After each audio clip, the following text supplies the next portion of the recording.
everybody. Thank you for joining us. This is No Soundbites Allowed. I am your host. It's Michael Voss. I'll be with you in just 1 second. I know everything just got started up. I'm just trying to make sure that we are up on YouTube so everyone can see us.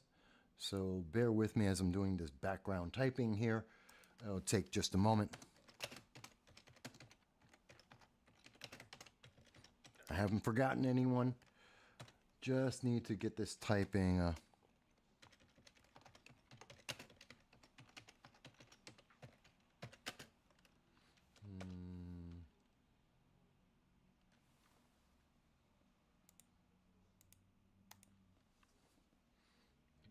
Couple seconds more.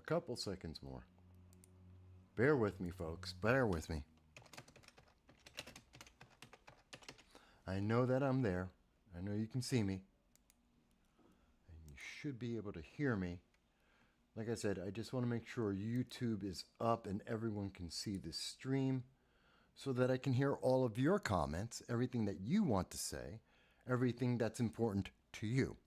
So that takes a couple seconds, and that's what I'm doing right now, because there is nothing more important every week and doing this and hearing what you have to say about all the issues that matter. And here we are. Hello, and thank you for joining us. This is No Soundbites Allowed. I am your host, Michael Voss, Dragon of the Southern Tier. The political dragon. And I'm in the Bronx offices again. It is December 3rd, 2:30 p.m., and I am happy to be speaking with you across the world. If this is the first time that you are joining us, I welcome you. I thank you for being part of our audience and your patience as I was doing some background typing there. I want you to know that we do long-form political commentary. That means we actually take more than 30 seconds to talk about the issues that are going to affect your life, in many cases, for decades to come. Something that the mainstream media doesn't believe you deserve to have. They literally do not want to serve you with the information you need to make decisions in your life. We want to change that. And we do that because we believe in the First Amendment. We believe in your right to be able to speak about these issues, to inform your leaders, whether social media or in politics, to let them know what you think so that they will make the best decision possible. That is every week what we do here. And we do that by talking about the issues. You can type in on YouTube, on Twitter, on all the social media, and let us know your thoughts. When we do have the funding, we do take phone calls. We're not able to do that at the moment. But, 2024 is coming up. We hope to have more income at that point to be able to do that. So with that all said, we're going to be talking about, we always like to start the program with a few things that are international news and then get into the more domestic news, letting you know how each of these things interact and they're affecting everyone in the world. What happens here in the United States affects the world. What the world is doing affects the United States. There is no separation anymore. And so it's important to have a good understanding of both. Now, there is breaking news that is happening at this moment. And I want to bring that up for everybody. And that would be the latest bit of news, which is coming out of the Red Sea. For most people, most people don't know. Where is the Red Sea? Who knows where that is? Well, to be clear, and I can only see and access one screen at a time, so bear with me as I do this. But we're going to try and make sure you can see all the information. By the way, all of the links to everything we're showing you, everything we'll be discussing in the show, are in the description, so you can see this for yourself to come to your own conclusions. But we have breaking news that has just come out. The United Kingdom and British forces in the Red Sea, the Mediterranean, essentially the Mediterranean, and the United States forces in the Mediterranean have come under attack by Iran. Now, you'll see that this is, if you look into the article, and this one is from the Post, but you can look at most of the breaking news. Everyone's saying that this is by the Houthi rebels. They're out of Yemen, which is in the Middle East. And a lot of people don't know who they are. We've talked about them a lot on this channel. When you hear the Houthi rebels, when you hear about Hezbollah, when you hear about Hamas, they are all radical Islamic, fanatical terrorist organizations recognized internationally, and each and every one of them is funded by and supported by Iran. They are all pushing the Iranian fanatical view of its government, of the Ayatollah Khamenei, that if you don't believe what the Ayatollah believes, you need to die. Each and every one of them are fighting to kill Israel. They're fighting to kill the United States. They're fighting to kill Europe and anyone else that doesn't believe what the Ayatollah believes. And they have been saying that explicitly for the last 45 years, since 1980. They have been explicit in saying, no matter what else is going on in the world, that they want to kill America, who they consider the great devil, and they want to kill the little devil, which they consider Israel, and they want to kill everyone else. It doesn't matter what you believe. If you're a leftist, it doesn't matter. In fact, they probably hate you more than everyone else because you believe in women working, women being able to read and drive cars, because you may believe in the LGB and you may believe in having rights for individuals who have sexual preferences and sexual identification. They don't believe in that. They believe in women hiding their hair. They believe in poisoning schoolgirls because they're learning to read. That's what Iran has done. That's what the Houthi rebels, the rebels out of, not rebels, the terrorists of Houthi in Yemen, Hezbollah, Hamas, that's what they do. It is very clear. And so in seeing this breaking news, hello, hot chicks, by the way, and seeing this news, what we are learning is that Joe Biden, who promised in 2019 and 2020 that he had international relationships, that he would be able to bring back the Iran nuclear deal, and in doing that, he would increase the amount of peace in the world. Well, what has happened is Iran has used that promise, that idea of bringing back an Obama policy that did not increase the peace in the world. In fact, according to then Secretary John Kerry, January 16th of 2016, in talking to CNBC News, you can look up the article for yourself, he stated that the United States was indirectly funding global terror, that the money from the Iran nuclear deal was being used by Iran through the IRGC, the Islamic Revolutionary Guard Corps, to fund global terrorism. And this is what Biden wanted to bring back. This is what Biden wanted to do, to fund indirectly global terror. And he's been trying to do it. And Iran used that to remove a bunch of the sanctions that were put in place by the Trump administration to increase their influence in the Middle East. What has that resulted in? Well, we now see the Houthi rebels are using rockets and missiles created by Iran to attack the United States, our forces in Iraq, in Syria, and to attack Israel, to attack U.S. naval vessels with drones, to attack the British naval vessels with drones, to attack America directly and indirectly. This is what happens when you have a supposed leader, a weak leader, who makes grand promises to the public to get elected and then can't follow through, whose examples of international policy are examples of failure. It is literally because of what we have seen, and we will show you throughout the show, it is because of the Biden policies that we see more terror in the world today, not just in what's happening with Hamas and Israel, not just what's happening with Yemen and the Houthis, but throughout the world. And we will show you that. Let's see. So Hot Chicks has joined us. She's the first one making comments today. Thank you for that, Hot Chicks. And Hot Chicks says they were just reading about this event. It is breaking news. And so it means that the Middle East is continuing to escalate. Now, for those who have not seen the channel before, We have been telling you for about 2 years now that what we expect to see going forward is not World War III. I know you've been promised since Donald Trump in 2016 that if he would be elected, we were going to go straight into World War III. That 5 times throughout the entire presidency of Donald Trump, we were told consistently, well, it's going to be World War III with China. It's going to be World War III with Russia, with North Korea. It's just going to be World War III. Oh, didn't happen.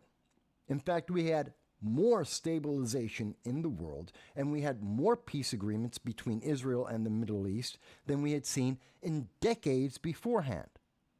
And as soon as we had Biden come in, who reversed almost every single action. In fact, on the first day that Joe Biden was in office, he doubled the number of American troops in Syria, increasing our exposure into the Syrian civil war. What does that have to do with America? Nothing. He increased our exposure, increased our conflict, our American soldiers in active warfare, and we have seen all of his actions since then have only increased the net terror in the world. What we spoke about, and we have been speaking about, is once we saw Afghanistan fall, Joe Biden ran away from Afghanistan. He was routed. He was beaten by the Taliban. 10,000 soldiers beat the American military under Joe Biden. He ran away. He left the tanks, he left the rockets, he left the machine guns, he left the bases, he left everything. $80 billion in weapons and supplies and ammunition and infrastructure. He left it all. And he also left 5,000 Americans in Afghanistan. He gave the keys to the prisons holding members of ISIS and Al-Qaeda in jail, gave the keys to the Taliban, and they released them onto the world. And what have we seen since then? Many of those weapons that were left in Afghanistan have circled around the world and especially into Africa, along with members of ISIS and Al-Qaeda that have created more civil strife. They've created civil wars. They've tried to have revolutions and revolts, which is one of the reasons why we see the Sudan currently engulfed in yet another genocide in Darfur, with 15,000 Americans left stranded by the Biden-Harris administration. He ran away again. I know the news media doesn't want to talk about this, but also British citizens, from India citizens, have been stranded in that nation. Why? Because ISIS and Al-Qaeda went from Afghanistan into Africa with American weapons from Joe Biden, and they started to create civil wars and strife. This is how this is connected. So what we're seeing right now is just a continuation of that entire process. And as we have been saying for 2 years now, it's not World War III. I know, you keep getting told that. It's not. It's 3 regional wars all at the same time. That's what you should be worried about. That's what you should be afraid of. That's what we need to be prepared to fight against. 3 wars all happening at once. You're seeing it in Western Europe, Ukraine versus Russia, which will continue for another decade at least. No matter who says they win, there will be fighting there like we've seen in Afghanistan, in Iraq, like we have seen in Syria for another decade. You're seeing that in the Middle East, which has always been a powder keg and is constantly going off with fighting. But now we have more of a concerted effort by Iran, taking advantage of the sanctions relief they received from the Biden administration and the Obama administration to stretch out its tendrils of terrorism to affect the rest of the world. In addition to those 2 regions, so you have the Middle East, at the same time that we have Western Europe, and then you have China, who have guaranteed, they didn't just say this, they guaranteed they are going to take Taiwan by force. Not that they're going to do it diplomatically, they're going to land troops and they're going to take over Taiwan, one of the largest manufacturers of semiconductors in the world, which means if you're one of those latte-sipping, iPhone-owning snowflakes, it's going to affect you. It's going to dramatically affect your life and your livelihood. Every first world nation is going to feel the impact of this. And China is not necessarily going to stop with Taiwan. We see that North Korea is continuing to ramp up its efforts, and South Korea is under direct threat. We see Japan is so terrified. They're building their first army since 1945, and that army will be finished forming by 2028, which is when we think China will take its action.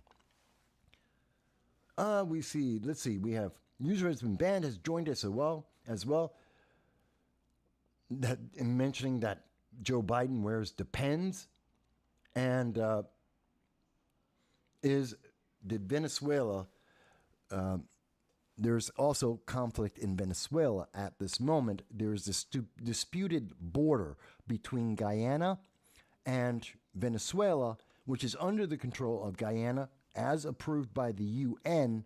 No, they did not finish voting on that. That conflict is continuing to get worse. But Venezuela really doesn't have much they can do about that, user, because Venezuela, once they became a socialist nation, they starved their people. Their people are starving as we speak. They lost all of their money. They went bankrupt. They were one of the richest nations in South America, and now they're one of the poorest. Their people are starving. The government of Venezuela has been sending out death troops to kill their own citizens. According to the New York Times in 2018, over 5,200 citizens have been killed, and no one's been talking about this since, so we believe the number is even larger today. Considering they have that kind of chaos, they have an outbreak of mumps and measles that has been infecting the rest of South America, an increase of over 1,000% since 2016. Venezuela is a mess. They can have every dispute they want. They don't have the troops. I don't believe they have the organization to do anything about it. They're weak. And Guyana is taking advantage of that. Again, we don't hear from Joe Biden or Kamala Harris. Remember, Kamala Harris is supposed to be dealing with South America, Central America. She's supposed to be talking to Venezuela actively. It is the largest number of illegal aliens entering the United States, the 8 million illegal aliens that have entered the United States since the Biden-Harris administration took over, since March of 2021, when Kamala Harris was made the czar for the United States for the southern border to limit the number of illegal aliens entering the nation. She made one trip traveling around South America. She had one visit near the border, not at the border, and that's all she's done. She's supposed to be talking to Venezuela right now. She's supposed to be helping them with their economy. She's supposed to be making sure that everything is stable. She's failed. She has demonstrably failed in her job, and there is no other way to describe that. And part of the reason why Guyana and Venezuela are in a conflict right now is because there is no leadership from the United States, because Kamala Harris isn't doing her job, and this conflict will result in more refugees from Guyana and from Venezuela coming to the United States.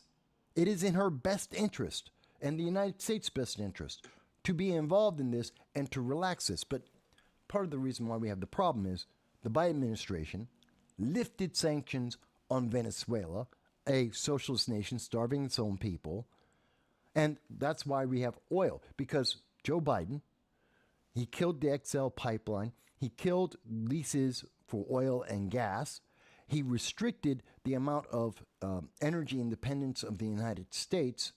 And to make up the difference, to help America deal with the massive energy inflation, the cost of your electric bill skyrocketing necessarily, as one president once said, he went and he said, okay, we're going to do business with Venezuela again, even though they are abusing their own people.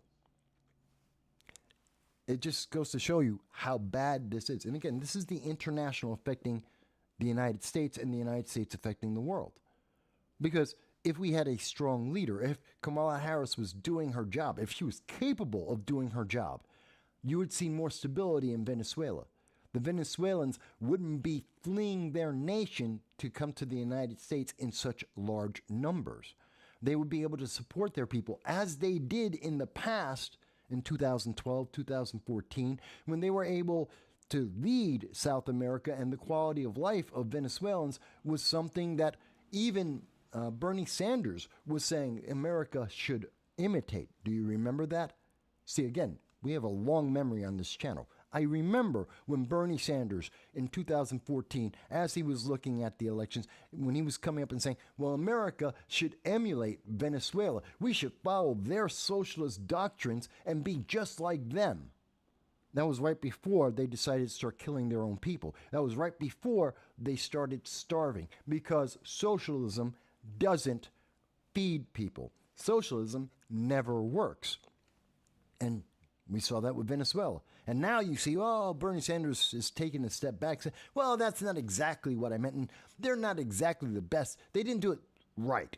If they did socialism right, they started on the right track, but they went somewhere different. No, they did the same thing every other socialist nation has ever done, every communist nation has ever done, and it always fails. But again, you're not supposed to remember these things. You're not supposed to remember that the progressives supported Venezuela, and that's what led to people being starved and killed by their own government. You're not supposed to remember that the Biden administration has failed to help keep the peace and help South America, and that's why we're getting more and more refugees through the open border that they're not paying attention to. So Happy Life is back with us. Happy, we haven't seen you in a while, or at least you haven't made a comment in a while. Thank you for being back with us. Happy Life says, real question. I need a real answer. Well, that's what we try to do every time as much as I can. Happy Life says, what will happen to America if Biden wins again? Well, Happy Life goes on to say, I'm moving to Vietnam, Cambodia, Thailand, Laos, and the Philippines next year. It sounds like you're taking a tour through them, or you haven't decided which nation you're going to live in. Fine. Going to rotate those countries for 10 years until I establish residency. Is that a good move? Okay, Happy Life. I know we disagree on certain policies from time to time, and that's fine. But let me give you as honest an answer as I can about the outlook going forward. Between 2024 and 2028, Southeast Asia is gearing up for war. We believe that we are in the logistics phase of that war as we speak. We know that North Korea has fired well over 125 in just the last 2 years. Under the entire time of Biden, somewhere around 170 missiles, rockets, and ICBMs against firing them at South Korea and towards Japan. We know that China has been promising military action, and they're in the process of building the largest navy in the world, double the size of the United States Navy, which happens to be shrinking, which means they will have naval power throughout Southeast Asia. And even right now, they are in several conflicts with the Philippines. They currently have 135 ships that are blockading part of the Philippines in the South China Sea. That region is absolutely unstable. And for the next 4 years, we expect that instability is going to grow, as we are seeing South Korea is becoming the fourth largest arms manufacturer in the world. Japan is building its army. Taiwan is militarizing itself, gearing up for a land war, which would be an amphibious war since they're an island. We're seeing the Philippines are begging the United States to go back to our bases in the Philippines to bolster them. Australia is building nuclear submarines so that they can protect themselves against China. This is not the time I would go to Southeast Asia. Within the next 6 years, we're going to see another war there. That's the third regional war that I've been talking about. I'm being as honest as I can with you.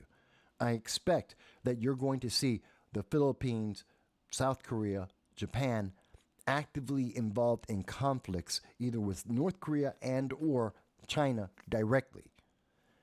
This is not a great time. So if you're going there, be prepared. Have an exit strategy. Also, do not count on the Biden-Harris administration on saving you. You're an American. Fantastic. You may want to have co-residency or give up your American citizenship. I don't know. But I can tell you this. Based on Joe Biden, since the day he got in office in January of 2021, he has abandoned 30,000 Americans, 5,000 Americans in Afghanistan, 10,000 Americans in the Ukraine, 15,000 Americans this year in the Sudan alone, and then the Americans in Israel. Remember, there are at least 22 American hostages held by Hamas. Joe Biden got 2 of them back home. 2. That's it. And the news media stopped talking about it. In every one of these cases, the news media stopped talking about the hostages by Hamas. They stopped talking about what's happening in the Sudan, Americans in Ukraine, Americans in Afghanistan, even though the State Department acknowledges that Americans in Afghanistan, they're being tortured. At least 200 Americans are being tortured as we speak. We know that Hamas was torturing the human shields, the hostages that they took because of their terrorist action on October 7th. That included Americans. They tortured them. They sexually abused them. Some of them died while being held as human shields and hostages by Hamas, which is Iran. And so I bring that up because if you go, as you mentioned, to these nations in Southeast Asia, there is Thailand. If any of those nations, I would tell you go to Thailand. I'm being very direct with you, Happy Life, and I'll get to the other comments in just a second. But go to Thailand. Why Thailand? Because Thailand made their citizens were part of the human shields and hostages held by Hamas. They did not negotiate. Thailand, their prime minister, did not negotiate with Joe Biden. They made their separate negotiations directly to Iran, directly to Hamas.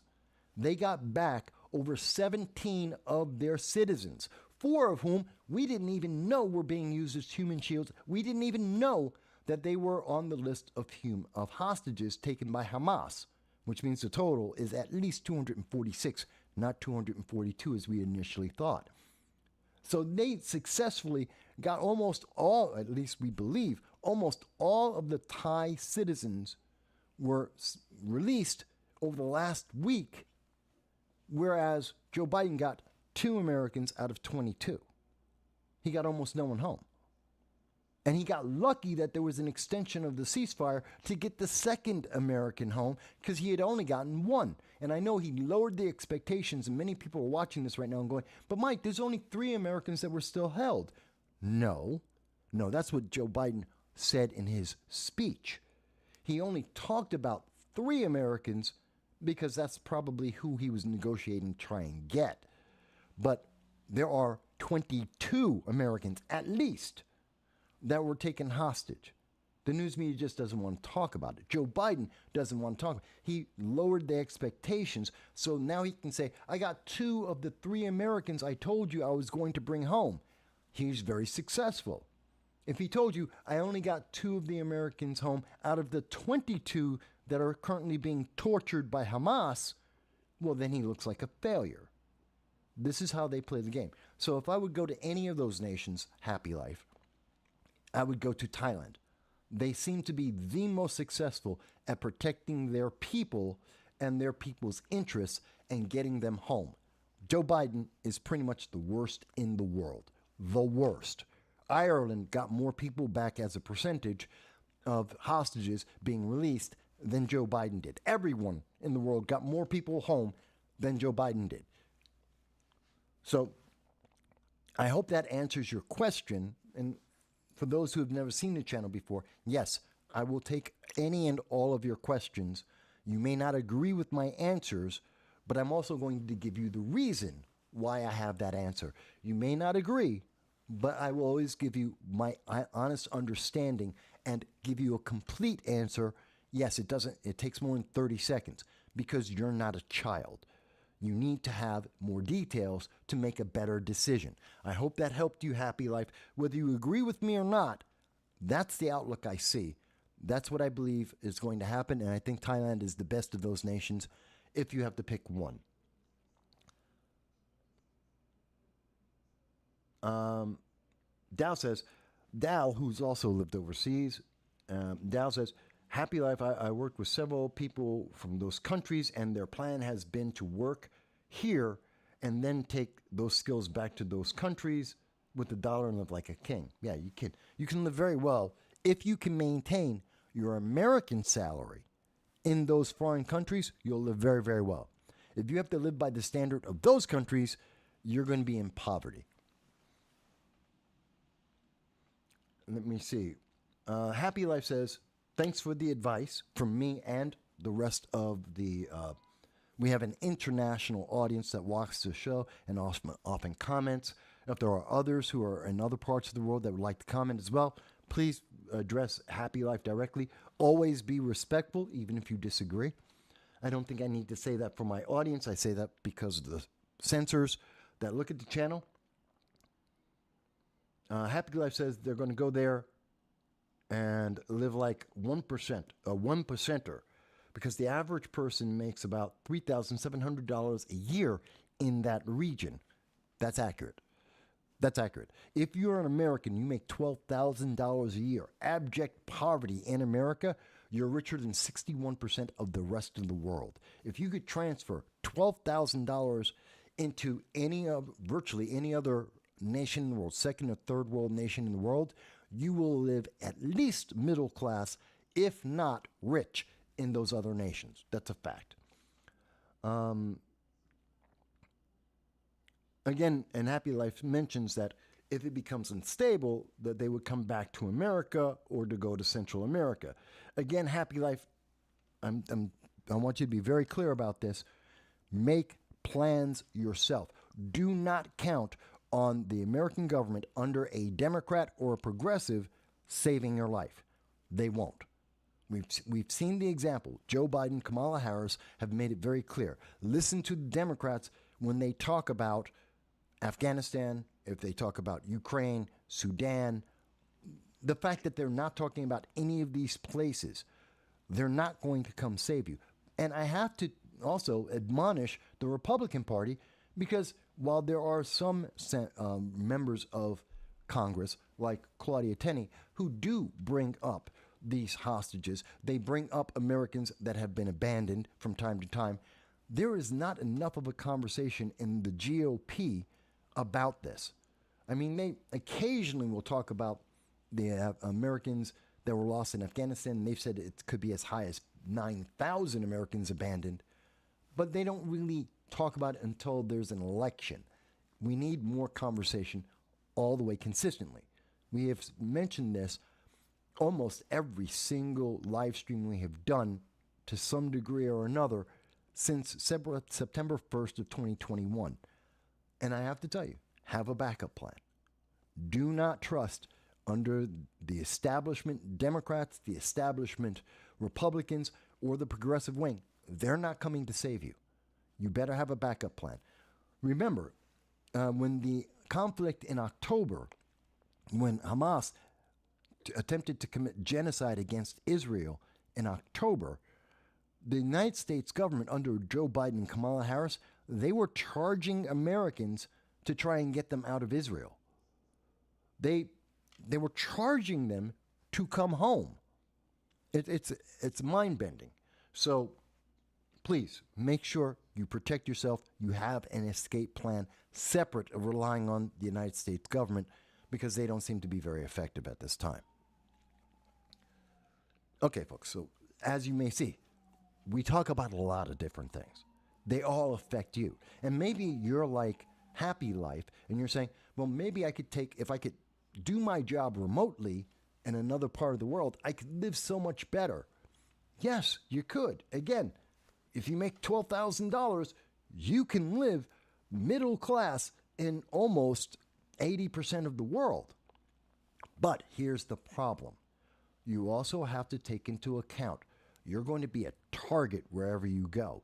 Because you make so much money, you are a target. This is similar. I had this experience myself.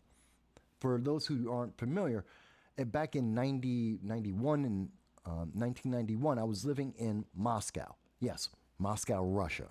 I was in Moscow. I do speak some Russian very poorly nowadays.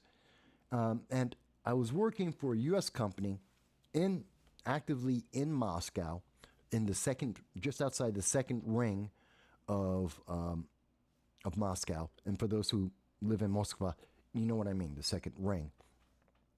And I had about 15,000 rubles a day. That was my daily stipend. I spent probably 10,000 rubles a day. Now that may sound like a lot today. In 1991, there was at least a 500 to 1. 500 rubles equaled $1. That $15,000 stipend to live, that's not a lot of money. That's very little. Literally, I went to the largest McDonald's in the world in Moscow. I would cut the line, which was literally 6 to 8 blocks, over a mile long, to go to McDonald's, because it was the first McDonald's in Russia. And I would cut the line spending 500 rubles. It cost one, which is $1 to me. And I cut the entire line. Go in.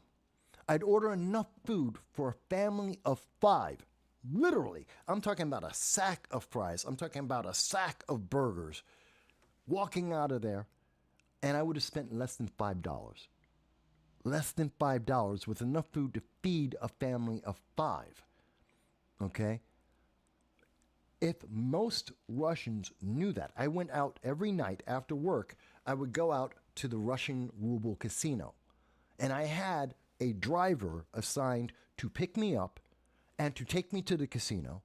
And I had the staff of the casino, who I knew very well, they would have their staff drop me back home at the end of the night. They literally would drive me back because the amount of money in rubles, which was meaningless to me as an American, was enough that if the rest of my neighbors on Kutuzovsky, I was in Kutuzovsky 33. If they had known how much money I had, they'd have killed me.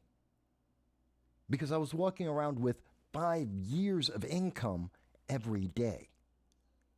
So when you go overseas and you're saying, oh, I'm going to work remotely, I'm going to keep my American income, you better be prepared. Because as soon as the people figure out how much money you have, you're a target. This is why it's important to have a strong American leader and who lets the rest of the world know that if you go after Americans, the American government's going to go after you. That the American government is protecting each and every citizen everywhere in the world as best we can. And if you're going to target them, that nation is going to be subjected to the consequences. Not a lot of people talk about that. The news media doesn't want to tell you that. No one tells you that you should plan for that. I am. Because I think you're intelligent. And I'm not here to scare you. I'm here to inform you. To let you make your own decision and so that you can make a proper plan. Because it's not a bad plan, Happy Life. And I hope you have great success in being able to do that. I hope you will be safe, whichever nation you go to. But have that backup plan. Have it, and it is better to have the backup plan and never have to execute it than to find yourself in a war zone like in the Sudan with the American government going, who? What country? Oh, I don't even remember that those people don't exist. We don't even talk about that anymore. Oh, yeah, that was old news. It was news for a week and we don't remember them. Don't put yourself in that position. Don't make that the outcome you have to live through. I've lived through coups. I've lived through a coup. It is not fun. It's not like the movies. You don't want to be in that situation. You don't want to have to live through that scenario.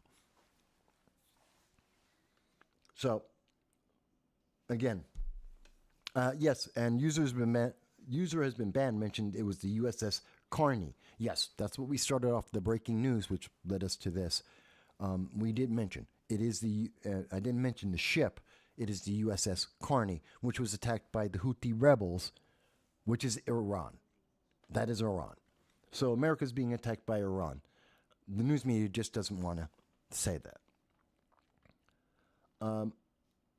And so for those who have never seen the channel before, I hope you can see the importance of why we pay attention to international news and how it affects us here. How just in talking about this latest action by terrorists out of Yemen, how that connects to everything else that's happening in the world right now.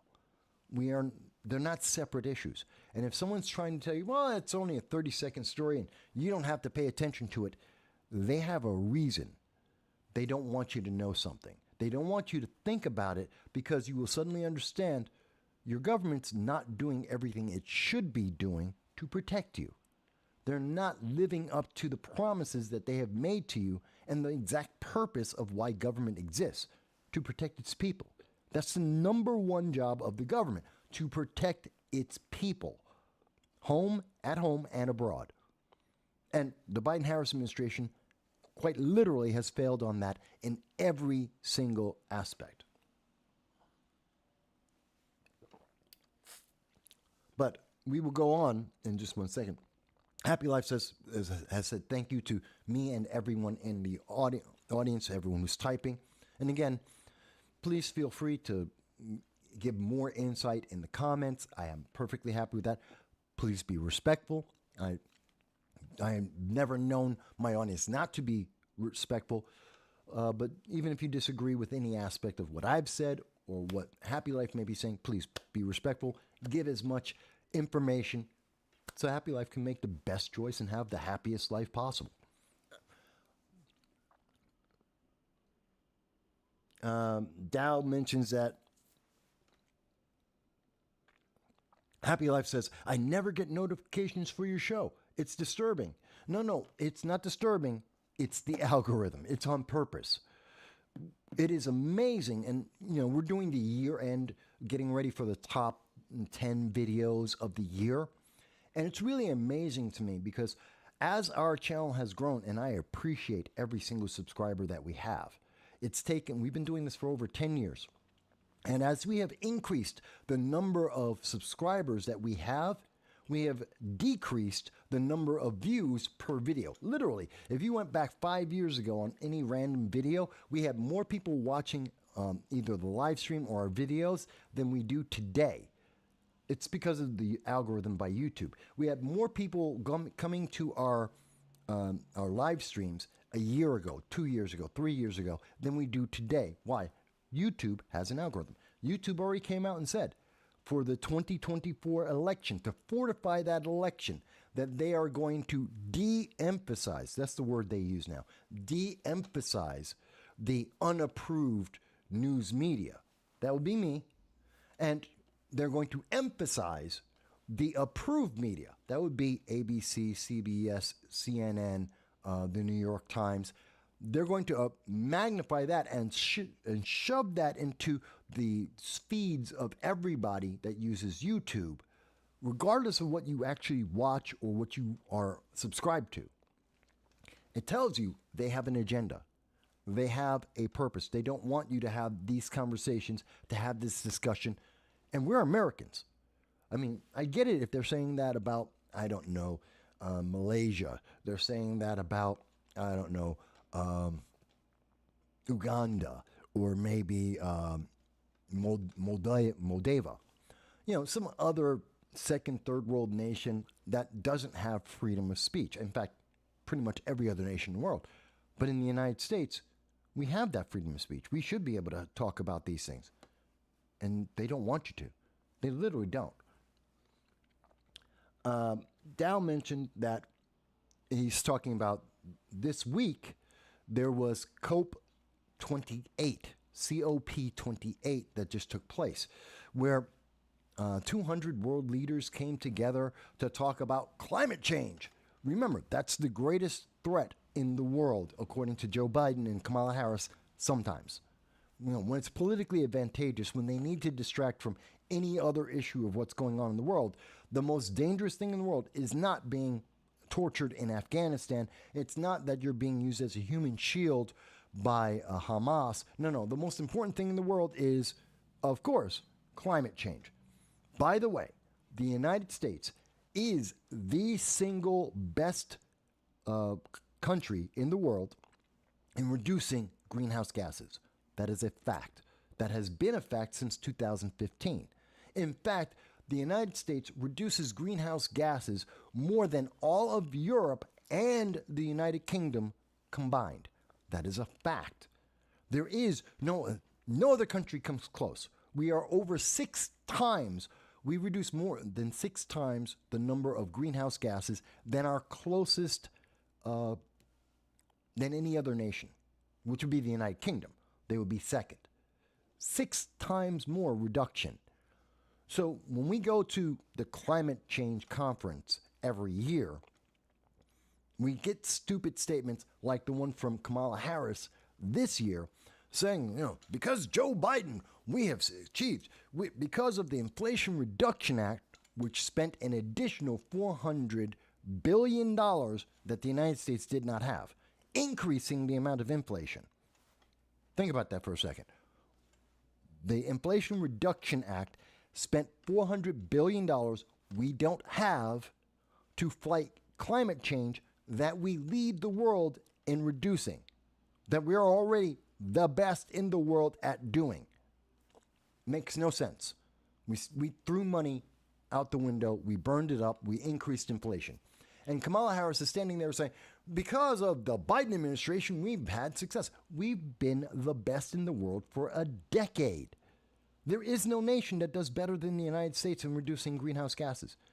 And she's trying to take a bow like, it's all because of Biden. No, we've been doing that for a decade. It has nothing to do with Biden or Trump or Obama. We've been doing this. So to take credit for something that has been consistent, it's ridiculous. And if anything, she should be admonishing the rest of the world for not living up to their promises about climate change. No other country has matched their promise. They always make this promise. We're going to reduce by 2%. We're going to reduce by 5%. By 2025, we're going to be down 15%. They never hit their targets because it's too expensive. They never match their targets. But they insist that the United States, not only do we have to match our targets, we have to pay everyone else because, the United States is powerful, it's big, you're the problem. The United States is the problem. No, we're not. China's the problem. If you have a problem about climate change, talk to China. Talk to India. They create more greenhouse gases than the United States reduces in a year. That's a fact. If you want to talk about climate change and we've got to fix this. And someone, you're so big, you have to pay for all the climate change that greenhouse gases you're releasing into the air. Go talk to China. Go talk to India. Don't talk to the United States. We are the solution. If every nation in the world copied what we already do, which has nothing to do with Joe Biden, has nothing to do with Kamala Harris, if they just did what we already do, they'd be reducing climate, the greenhouse gases and the methane and carbon dioxide, it'd all be reduced. We're not the problem. We're the solution. But these leaders, they have this wonderful joy. They seem to come together once a year and they take their private jets, creating more greenhouse gases. I mean, they could do this over the internet. They didn't have to fly and be there in person. They're doing it because they have an agenda, because they don't care, because they need to look good. What did Elon Musk say this week when he was talking about the internet and all those people who want to look good while they do evil? Do you remember that quote? I think it's one of the most important things Elon Musk said in talking to the New York Times.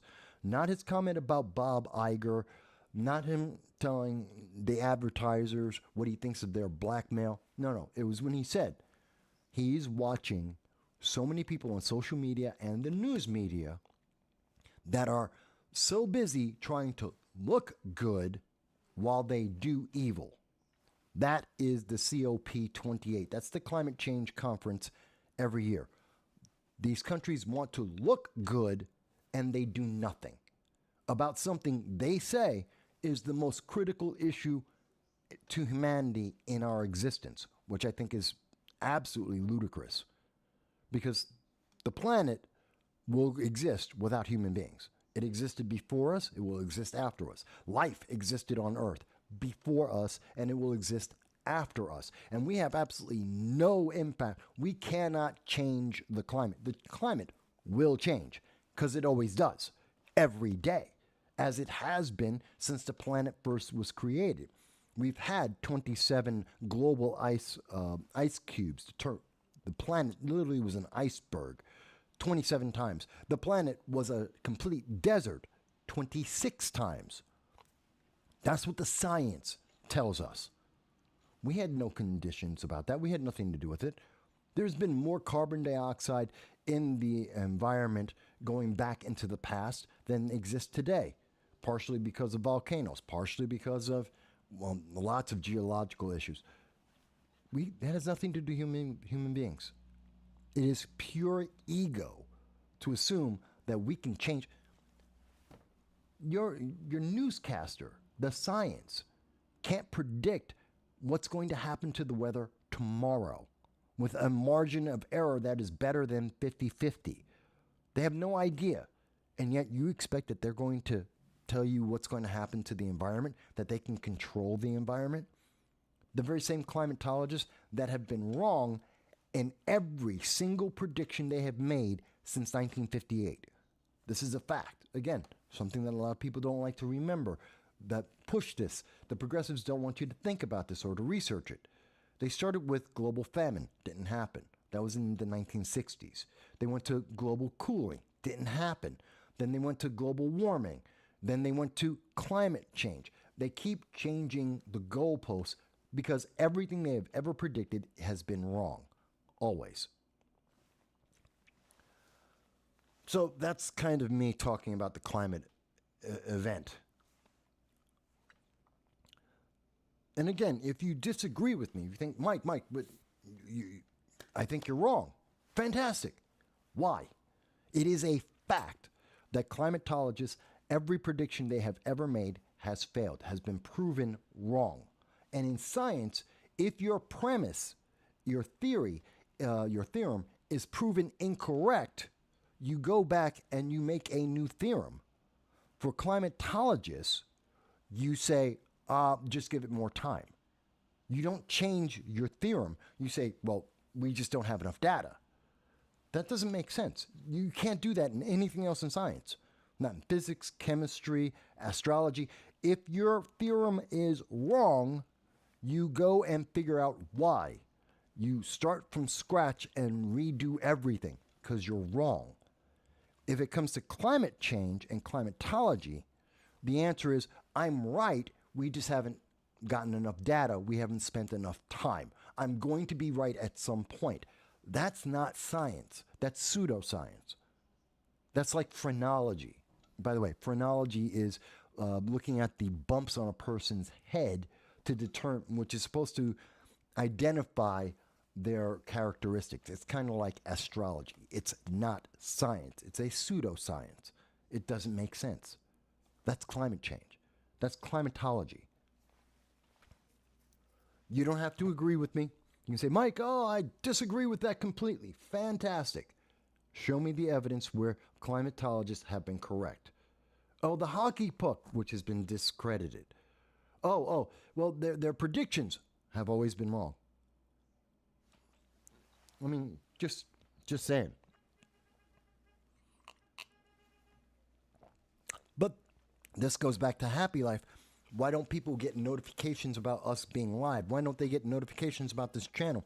Why is it that as we have more people who subscribe, please do, YouTube, we get less and less viewers. In fact, as we go through the show, they actually take away the number of viewers.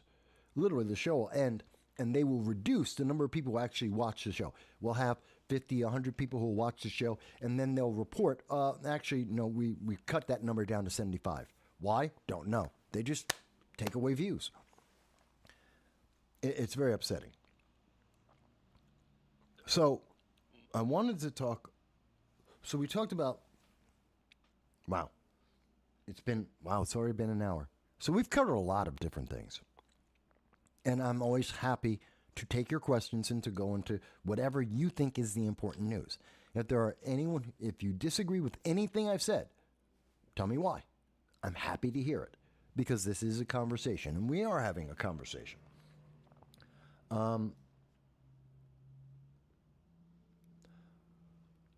User has been banned says, in reference to the breaking news about the attack on British and U.S. naval vessels in the Red Sea, in the Mediterranean, from Iran via Yemen terrorists, the Houthis, and Hezbollah and Hamas. He says, he wonders what the response will be. The answer is there won't be a response. See, remember, the Houthi rebels are also attacking Israeli ships, commercial ships, U.S. ships. And this has been happening for roughly a week and a half. Throughout the entire time that there was a ceasefire, the Houthi rebels, the Houthi terrorists, were attacking Israeli ships and posturing against U.S. forces as well, our naval forces. And they were firing off rockets. So was Hezbollah. Were firing rockets into Israel throughout the ceasefire and the conflict so far. You didn't hear that in the mainstream news. If you go to the Hindustan Times, the Japan Times, the Times of Israel, BBC, The Guardian, DW News, which is Deutsche Welle, if you're checking the news internationally, this was a conversation being had around the world. In the United States, they just didn't talk about it. It's not important. It didn't happen. If you only look at U.S. news, it didn't happen. We've seen this. This isn't a surprise that U.S. ships are being attacked. They've been getting attacked. Just like U.S. troops in Syria and Iraq have been attacked by Iran since October 7th. It's just not talked about in the United States.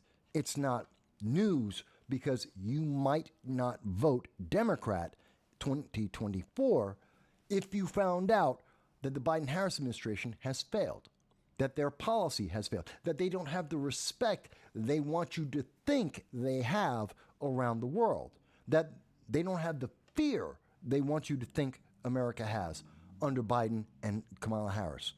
You might change your vote. So rather than allow you to change your vote, they're not telling you. Again, the best example I have for that is there are 22 Americans who were taken hostage and used as human shields, tortured and sexually abused by Hamas. We knew that since October 16th, internationally verified. Joe Biden said there's 3 Americans he wants to get home, and he got 2 of them. That's the magnitude of how much they want to guarantee you vote Democrat.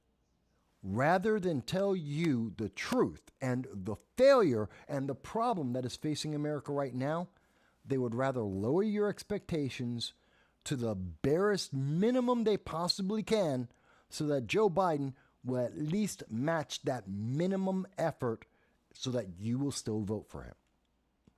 It's terrifying. So yeah, you've already heard everything you're going to hear about this attack. By Monday, this will not be news. This will not be a story. This story is going to be dead by the end of the day. Happy Life. Balin. Balin is with us. Balin Bobby. Good to see you. Thank you for joining us today. Happy Life says, how likely is a civil war if Joe Biden wins? Joe Biden has no influence on whether or not there'll be a civil war in America. The first time I was talking about a potential civil war for the United States was in 2017. You can go back and you can actually look it up. It was 2017, first article I wrote about it. I've written over 2,300 articles, and the first video I did about it. The reason why America is getting closer to a civil war is because of equity.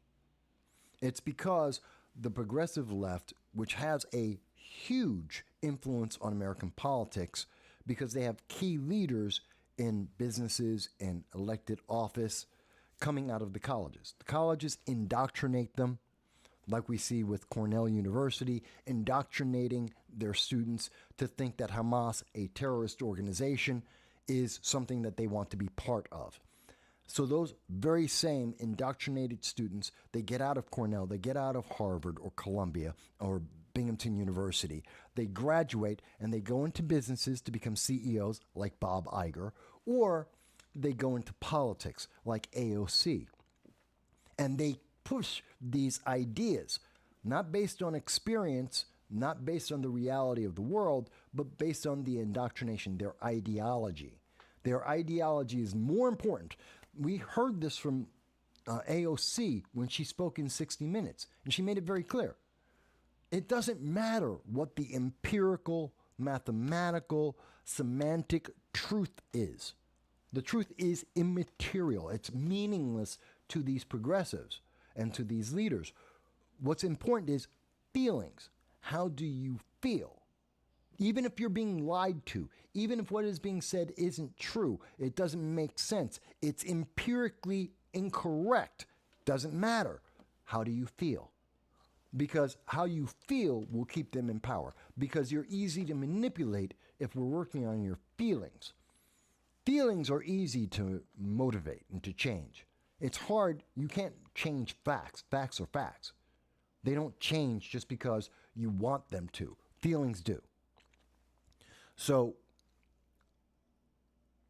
Joe Biden isn't causing a civil war. The thing that's causing the civil war is this push by these ideologues, the progressive movement, the Democratic Socialists of America, this move towards socialism, the ever continuing march to the left requires that we divide people constantly. Equity is the never-ending division of people, not as individuals, but as categories, into more and more categories and subcategories. So according to the Democratic Socialists of America, according to the Progressive Caucus with Hakeem Jeffries and Jamal Bowman, you aren't a human being. You're not an American. You're not a human being. You're a bunch of categories. You're whatever your gender is, whatever your sex is, whatever your sexual preference is, the color of your skin, the religion you may or may not have, your political ideology, whether you're tall or short, whether you're big or whether you're fat or skinny. These are all the things they break you down into, whether or not you're trans. They break you down into all these categories, and then they rank those categories, regardless of whether or not it has any bearing on reality. And this is how they get to control you. Think about it. So a straight white male is at the bottom of power and importance and focus. But a black man would be above him, a straight black man. And a straight black woman would be above all of them. And then a gay white woman would be above her. And a gay black woman would be above her. And if you're trans, you're above all of them. Notice this hierarchy. Now, does that have anything to do with the individual? No.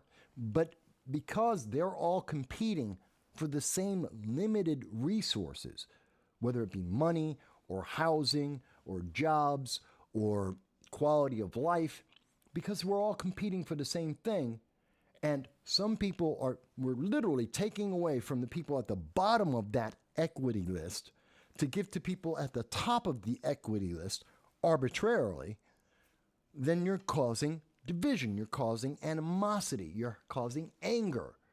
And that just builds and builds and builds. And there's always a group.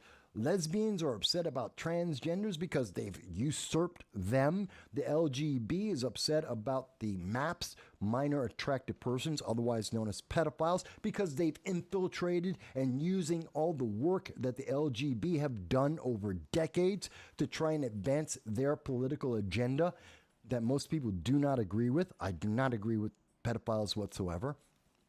And so we're seeing this. You're having all these groups compete against each other, even within those groups.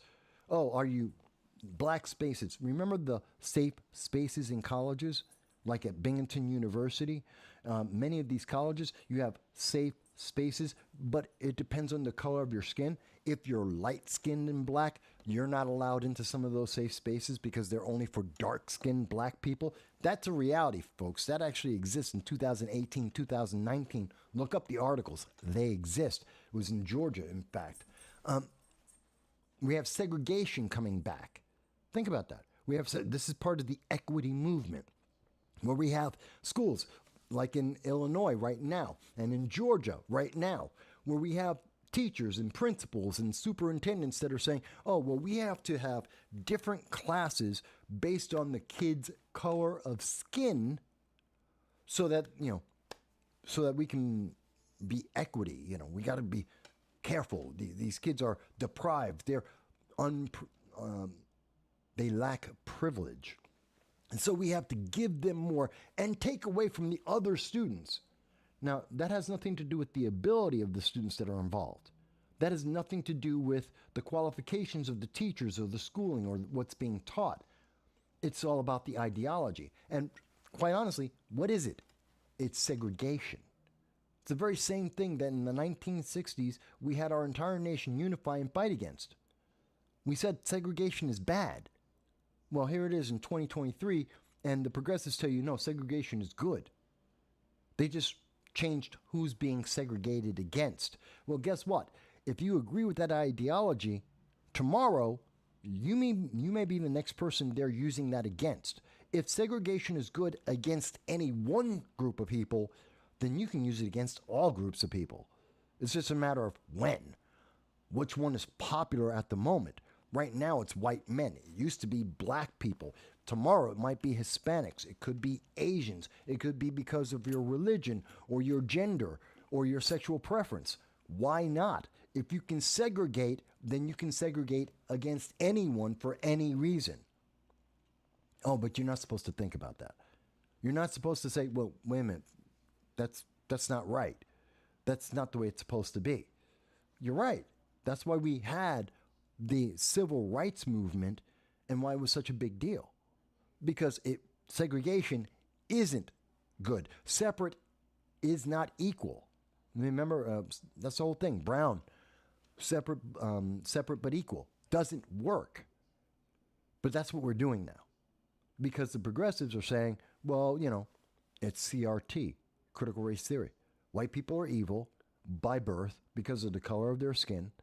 And people who are every other color, people of color, well, you're just a victim.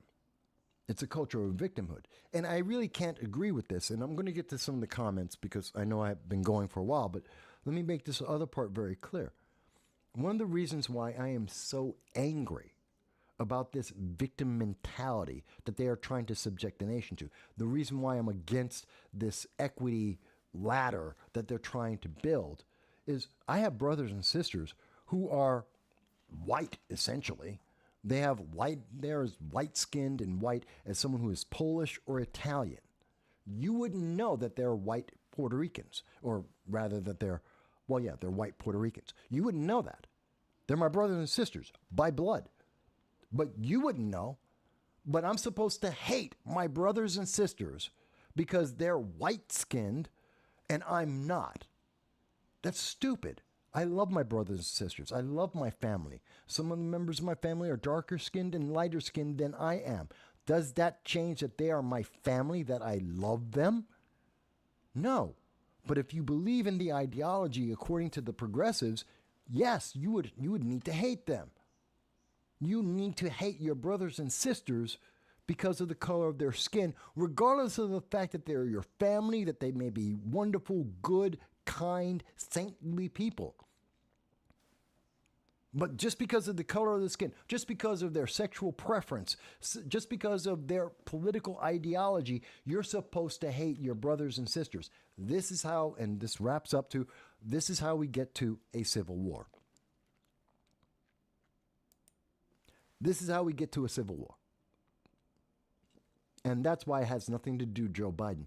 It started long before Joe Biden, And it's going to continue after Biden and Kamala Harris and whoever wins in 2024. And we're going to get closer to a civil war.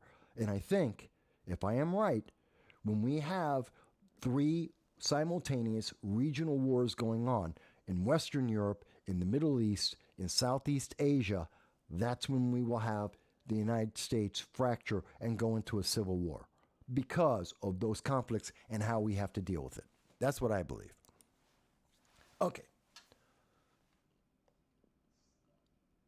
If anyone disagrees with any part of all of that, and I know it's a lot, you can clip it. You can go back after the show and watch it over again and note it for yourself. I'm doing this freehand. I have no notes. I'm just telling you what I think and telling you why I think it.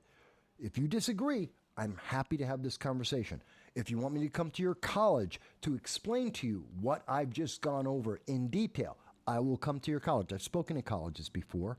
I will come to your organization and I will be able to detail this for you if you would like. And I will give you the sources on why I've come to this conclusion over the last decade, actually 2 decades of my life, and I'm 55. I'll be happy to go over that with you. I'm not afraid to tell people what I think. Happy life. You said, where can... I used to have, let me tell you, Happy Life asked, Mike, where were your, give me a second. I need to type. There we go.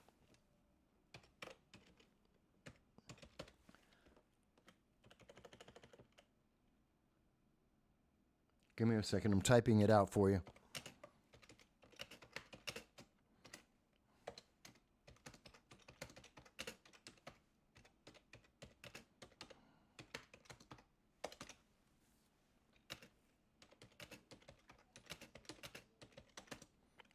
So, if you're looking for any of the 2,300 articles that I've done over the last 2 decades, go to mvass.com. That's M as in Mike, VASS.com. Go to the Internet Wayback Machine, type that in, and you'll see a list of many of our articles that we've done. I've done 2,300.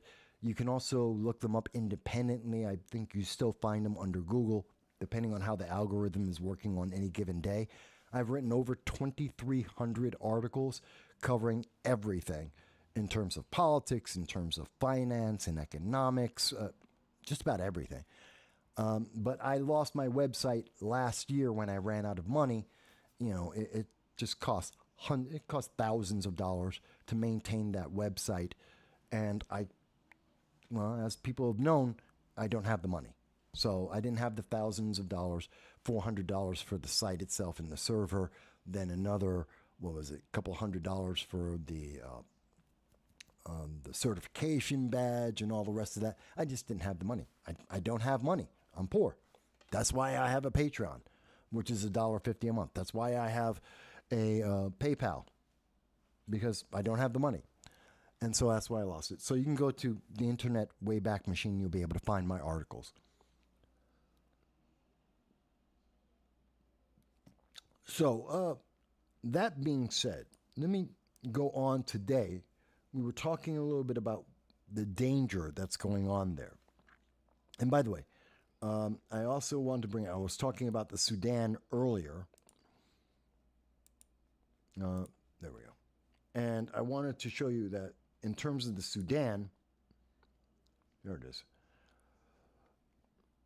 These colleges, they're screaming about what's happening to Hamas, what's happening to the terrorist organization Hamas. They want to support that because they want to support the underprivileged people of the world. When was the last time, there we go. When was the last time that you heard Harvard, Columbia, Binghamton University, when do you hear them speak about what's happening in Sudan? What about the genocide in Darfur? What about the millions of people who have been displaced in Africa because of ISIS and Al-Qaeda creating a civil war? Where's their protest? Where are they marching down the streets in Manhattan and in Washington, D.C., trying to invade and create an actual insurrection, beating down the doors of Democrats who promise that they're going to take care of black and brown people, the people of color, that they're the representatives of them. Why don't they care? In fact, we know that, Press Secretary, what's her name? Press Secretary Karine Jean-Pierre appears to be racist against Africa. She doesn't even want to talk to African reporters. Matter of fact, let me show you what I mean about that, because it's not me just making that up. I believe I have that article. Where is it? Where is Karine Jean-Pierre? Hang on. Bear with me, folks. I will show you what I mean once my computer catches up to us.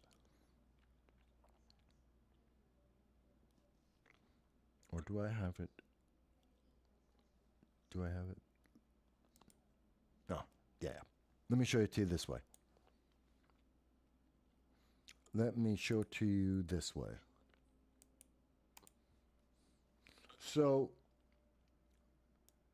I actually covered this earlier this week in a short video. Matter of fact, it was on Friday when I was highlighting that Karine Jean-Pierre is racist against African reporters, against Africans and African news. It is well reported by the news media that Karine Jean-Pierre would rather end a press conference than take questions from African reporters about the U.S. actions in Africa, in particular the Congo, but also the Sudan. The very same place that these students don't remember, don't care about, but they're telling you that they're supporting the poor people. They're supporting the third world nations. They're helping to fight against prejudice and bias and privilege. Then what about the Sudan? What about Africa? Why don't they care about that? Because they haven't been told that they're supposed to be supporting that. They haven't been told that that's part of their indoctrination. No. What they're told is what's politically advantageous for the left. And Africa isn't. Not for most of America.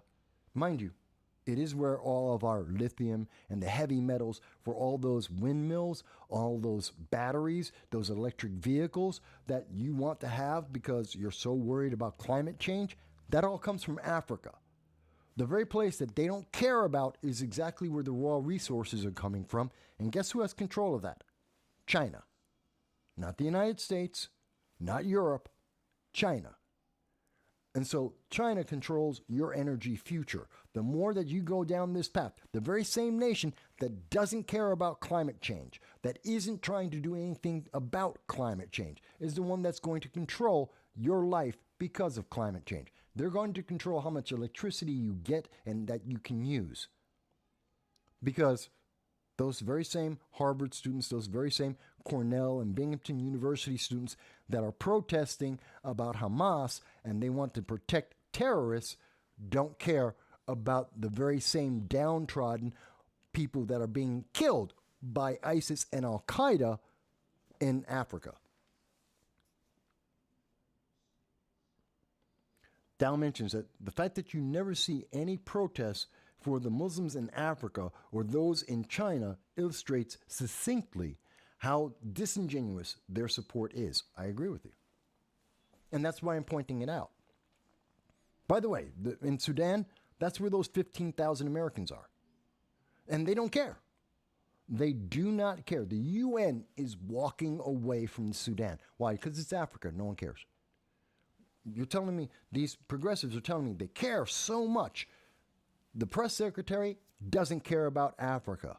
The UN doesn't care about Africa. Harvard and the colleges in the United States don't care about Africa. But they're going to tell you that they care about people of color. Seems to be disingenuous to me. Prove me wrong. Prove me wrong. Tell me what's happening in Sudan. Show me a protest in the United States by college students, by the progressive left, that are supporting the people of the Sudan that are insisting that the United States go get our 15,000 fellow Americans and help stabilize the Sudan? Show me one, because there isn't one. There isn't a single United States college or progressive group or any group that is trying to get those Americans back home. There isn't a single group that is talking about the plight of the people of Darfur at this moment in America. It's just not news. This is how disingenuous these people are. This is how much they're trying to abuse you. And they think you're dumb. They really do. I mean, this is how dumb some of the world leaders think you are. There's people like President Macron of France. Macron is just a special case of stupid. Macron is there. He's saying, to defeat Hamas, a terrorist organization, would take at least a decade. He's a moron. I don't believe he's this stupid. France, the people of France should be embarrassed when Macron is speaking. What do you mean it's going to take a decade? Since 1947, Israel has been fighting the various terrorist organizations that surround them. We've seen Hamas since the 1970s under the Palestinian Liberation Front, the PLO, the Palestinian Liberation Organization. They have been attacking Israel since the 1970s. It's not going to take a decade to get rid of Hamas. It's going to take forever. You'll never stop it. They've been fighting for 50 years. 50. And he's talking about a decade? Yeah, to change Hamas, but they'll just change the name. The Palestinian Liberation Organization changed their name. They became Hamas. They'll change their name again in the future. It's like in the United States. Acorn used to exist. Then they got exposed. They changed their name. You don't even know who Acorn is anymore. Think about that, folks. You don't even know who the organization Acorn is. You've got Act Blue. You've got, George Soros has dozens of organizations. You've got the Progressive Leaders of Tomorrow, otherwise known as PLOT. What is that? Antifa. What do you have? You have the Indivisible New York Progressives. The Veterans for Peace. Who's that? The very same progressives that are in the Progressive Leaders of Tomorrow, or otherwise known as PLOT, the very same people who are in Indivisible New York, the very same people who are part of the Working Families Party. They're all the same people.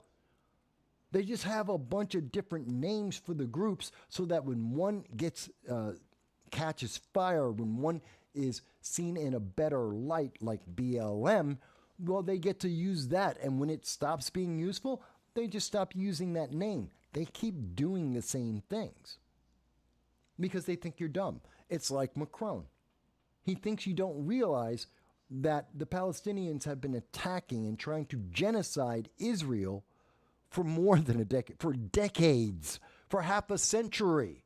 This isn't new. And it's not going to end tomorrow. Now, that doesn't mean that I disagree with Israel trying to get rid of Hamas, to destabilize them, to eliminate this faction as it exists today. But tomorrow, even if Israel wipes out Hamas tomorrow, next week, there will be a new organization that is going to be just like the Palestinian Liberation Organization. It's going to be just like Hamas. There's going to be a new group that's going to rise on up trying to genocide Israel and the United States. Why? Because Iran didn't disappear. The root of the problem is actually Iran, not Hamas. The root of the problem isn't Hezbollah or the Houthis out of Yemen. It's Iran.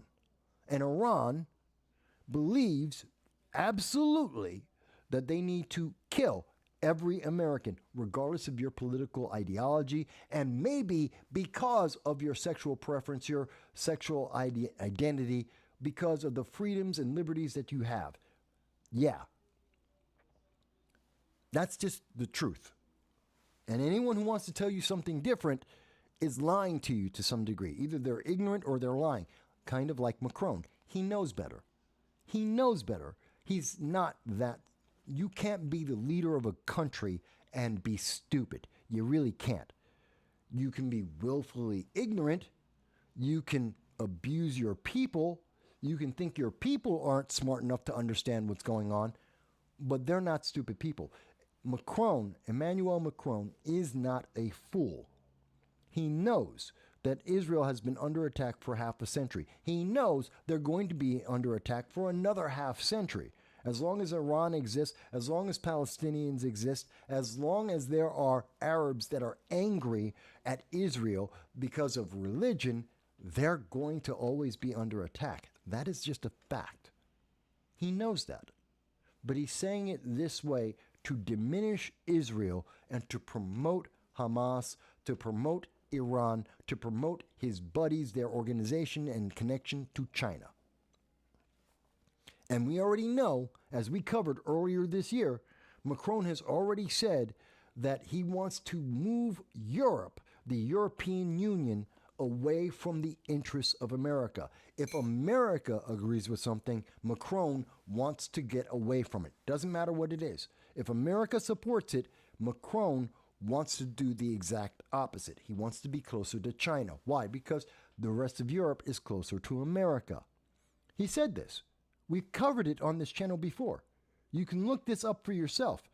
Look up Emmanuel Macron, France, and Europe needs to distance itself from the United States. I believe that was the article. I think that was Politico Europe that put that article out.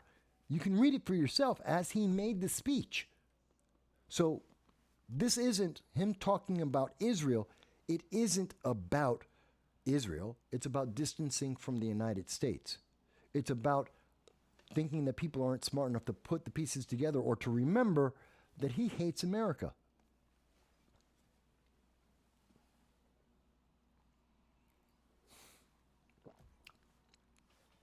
We don't forget things here. We have a very long memory on this channel, and we want you to think about the details because we think you're smart enough to understand them.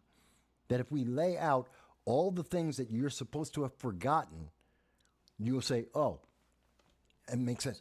Now, whether or not it makes sense, it doesn't mean that you have to agree. Just because you can understand that given all the evidence, this is where I come to a conclusion. You may say, Mike, I see all the evidence you have there, but I have a different conclusion. Okay, what? How did you get to a different understanding than I am?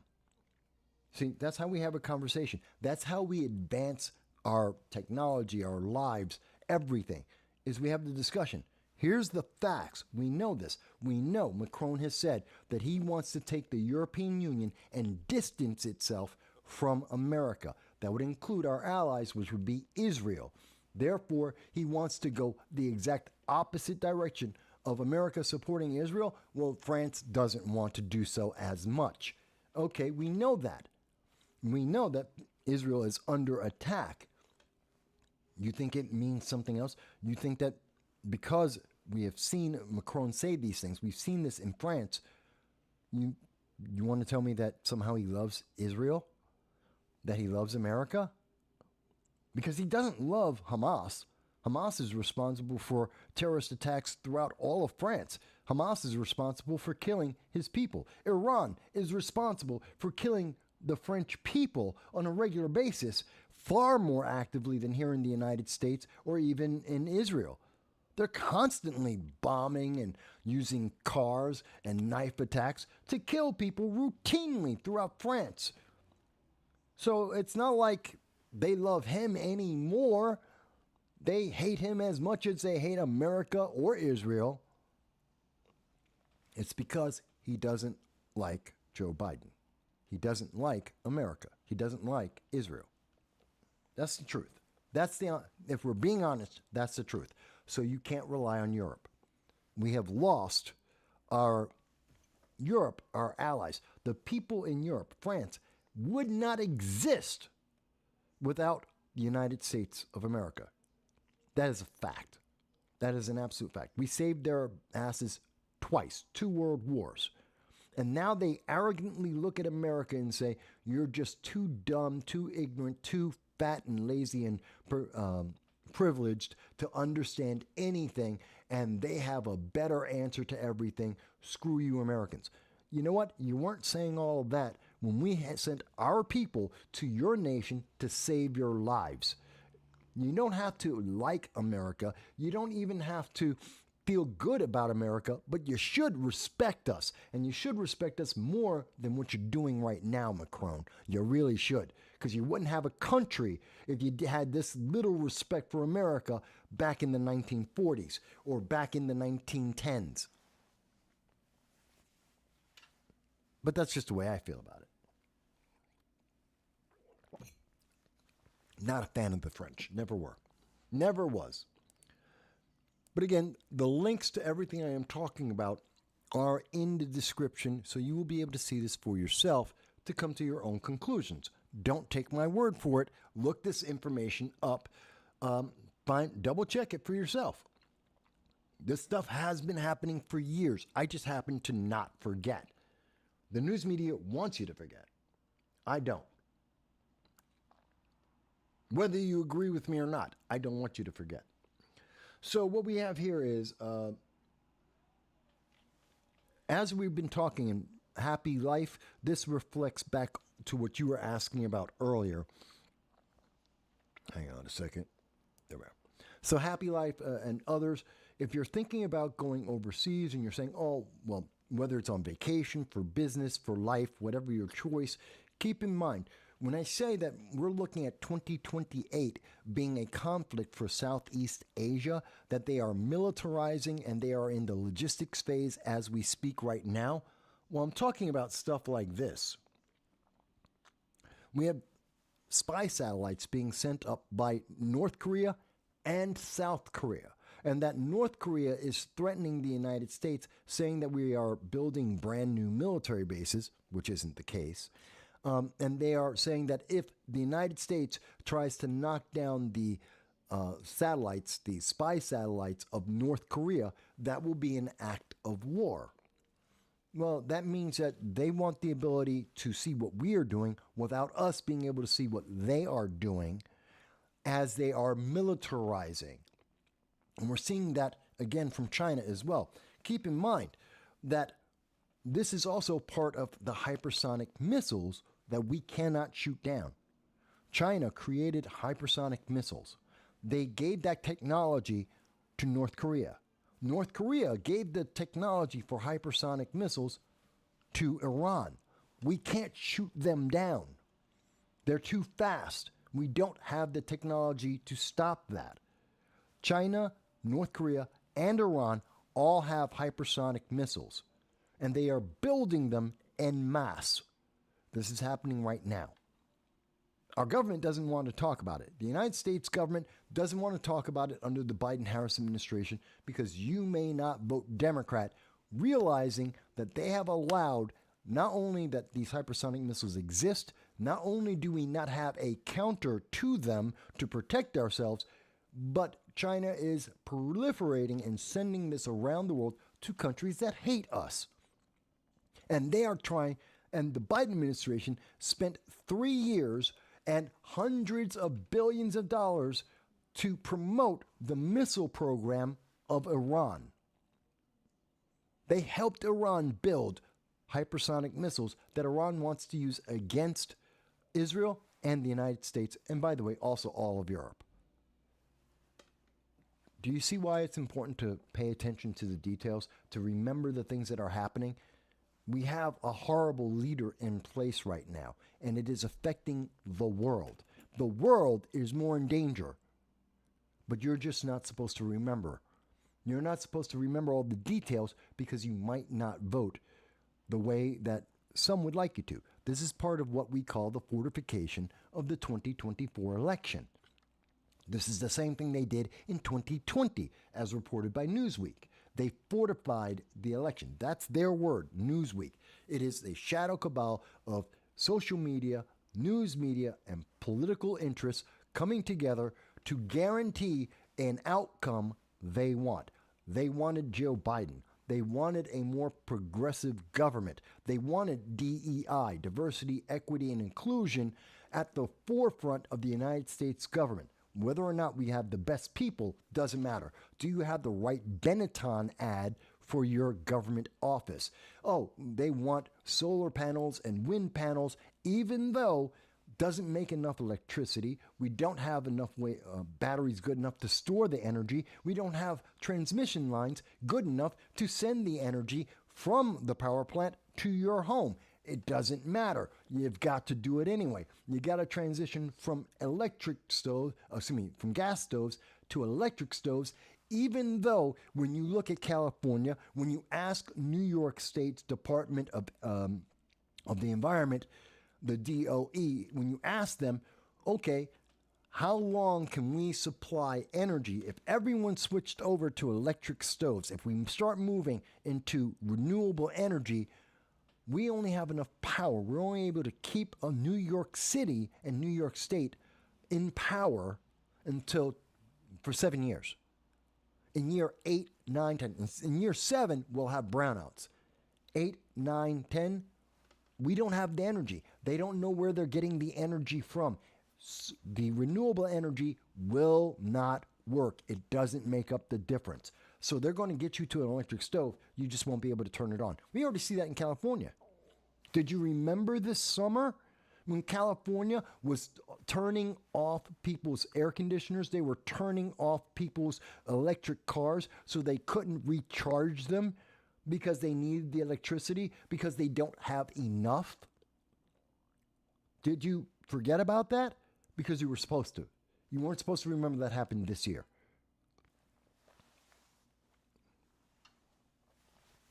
Don't have to believe me. In fact, don't believe me. Please, don't believe me. Look it up. Look it up for yourself. Just because I remember it doesn't mean I remembered it right.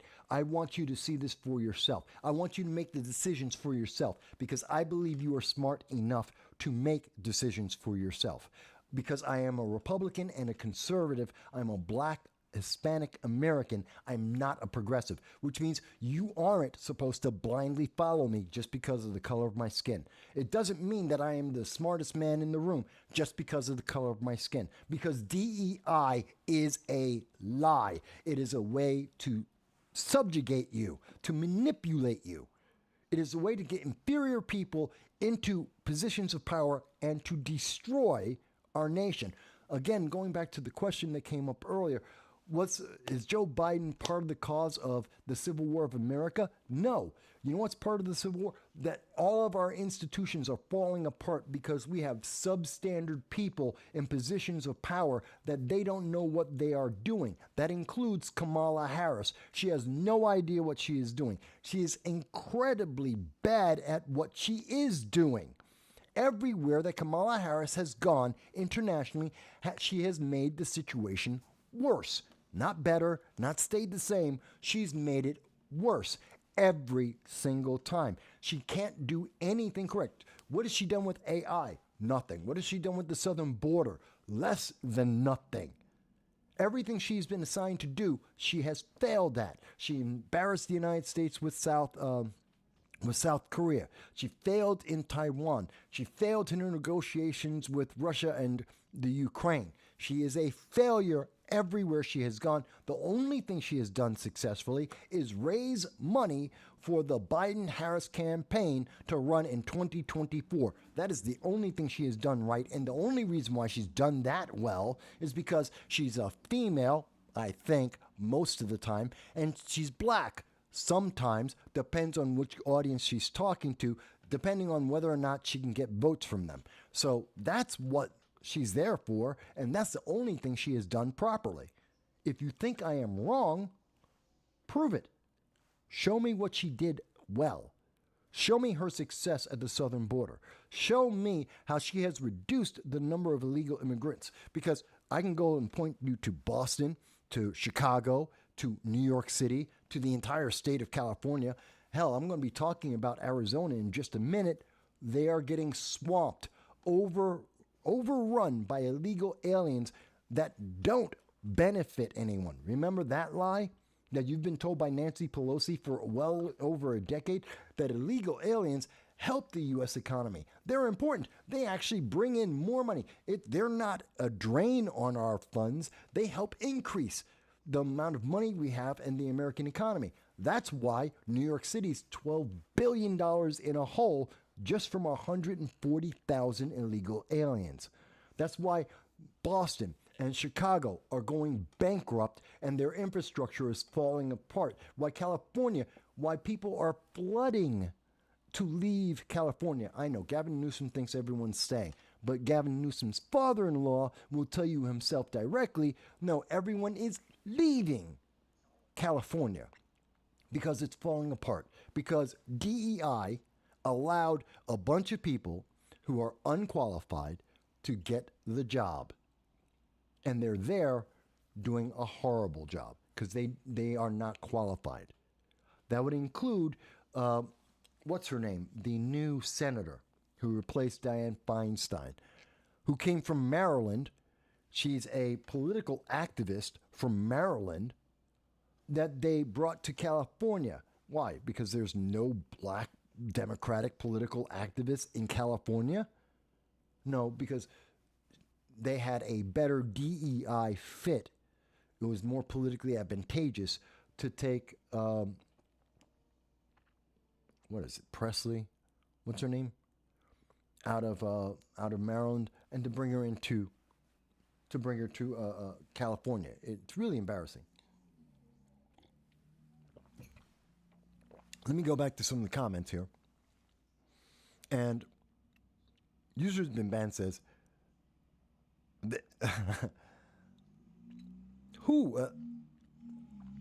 he says, they have bed bugs on trains. I don't listen to frogs who use their white flag of surrender. Okay, I'm not sure what that's in reference to, and I apologize, user. I missed it when that came up. Dow says, people should start hoarding wood, charcoal, and coal. Build low, no-smoke chimney systems so when the electricity goes down and millions are suddenly shot back to the early 18th century, you'll still be able to cook. I don't disagree with that. And we know what's going to happen because it's happening in Germany. Germany's going through that right now. They've been shutting down their nuclear power plants. They're relying on clean gas. And suddenly they found out that, they get their gas from Russia. Russia doesn't like Germany. Russia doesn't like that Germany is helping the Ukraine, gave them Leopard tanks until they got blown up. And so Russia routinely turns off the gas. And so the German people in the winter regularly freeze. During the summer, they boil. Often they can't feed their cook food and feed themselves, and very often they have trouble with the hospitals. This is, again, a fact. It's not guess. It's not my feeling. It's not my truth or your truth. It's the truth. This is what's happening internationally. You don't have to believe me. Go to Deutsche Welle. Look up the news. Deutsche Welle, DW News. You can check it out for yourself. I don't need to make this stuff up. It's a fact. And so they have gone and started reopening their coal power plants. Why? Because solar isn't going to do it. Wind isn't doing it. And nuclear, while it does work, and it is the cleanest, most efficient way to make energy, progressives hate it. So they can't turn on their nuclear power plants, so that means they went back to coal.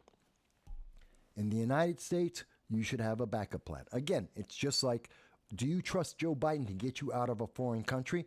Hell no, you shouldn't. If you're smart, you've got your own backup plan, and if you didn't before, you better make one now. Well, guess what? Same thing about energy. Don't trust New York State. New York State is billions of dollars in debt. New York City's billions of dollars in debt because these people who are in charge have failed. They have failed in their job. They're trying to give, think about it. New York State, as an example, same thing in Massachusetts with Boston, same thing with Illinois with Chicago. You can go to Detroit, you can go to Maryland, Baltimore, you can go to all of California. Look at these states. What do we see? Go to Washington State, Oregon, look at Seattle, Portland. what do we see consistently with these places? We have deep Democrat progressive ideologues that have been in power for decades, and you have high crime and infrastructure that is falling apart. You have illegal aliens that they keep inviting in. New York State is a sanctuary city and a sanctuary state, which makes no sense whatsoever. And we are inviting illegal aliens to come into America on a regular basis, even as you hear Eric Adams say, we don't have the money. We're going bankrupt. That he has to shut down the police who are leaving anyway. We just lost 2,500 police officers. He's already said that he's going to cut 10% of the police. Do you think that's going to help you or criminals? Do you think that's going to make you or the criminals have a better life? Think about it. We're going to lose 5,000, 15% of the police in the next year and a half because Eric Adams, the progressive, the practical progressive that he calls himself, is going to take your money, your taxes that you earned, and he is going to spend that money on illegal aliens living in hotels. You don't live in a hotel. You don't get room service. You don't have someone paying for your food. But illegal aliens, people who broke the law to come into the United States, they get that off of your back. And he's willing, Eric Adams, Kathy Hochul, the progressives in our government are willing to let you suffer more crime to make sure they can take care of illegal aliens, that they will not turn away. They will not close the border. They will not stop these people from coming. In fact, they keep inviting them. And by the way, if you don't think that if someone said, hey, come to my country and I'm going to put you into a 4-star hotel, I'm going to pay you double the national income to just sit on your butt in a 4-star hotel being fed all day. You don't have to do anything to get that. Just show up. Just show up and we will give this to you. You think that's not going to get more people motivated? Especially when those people are starving? Again, remember, the average person in the world makes less than $12,000 American a day. As we heard from Happy Life, throughout Southeast Asia, the average income is $3,700. We see Kathy Hochul, the progressives, Eric Adams, they're saying you could come from Southeast Asia making $3,700 a year to New York City, live in a 4-star hotel, which is bigger probably than your apartment, and definitely has more things like TVs and computers and internet that you don't have in your country. You're going to be able to come to a 4-star hotel. You'll be fed. Someone will clean your room every day, and we will give you $60,000. That's more than 20 times. That's about 20 times what you were making. Do you think they're not going to show up for that? Why the hell wouldn't they? And they won't close the door. They just keep pushing the blame. They kick the can down the road. Oh, we got too many. Well, let's send those illegal aliens to upstate New York that don't want them, that did not ask for them, that cannot afford them.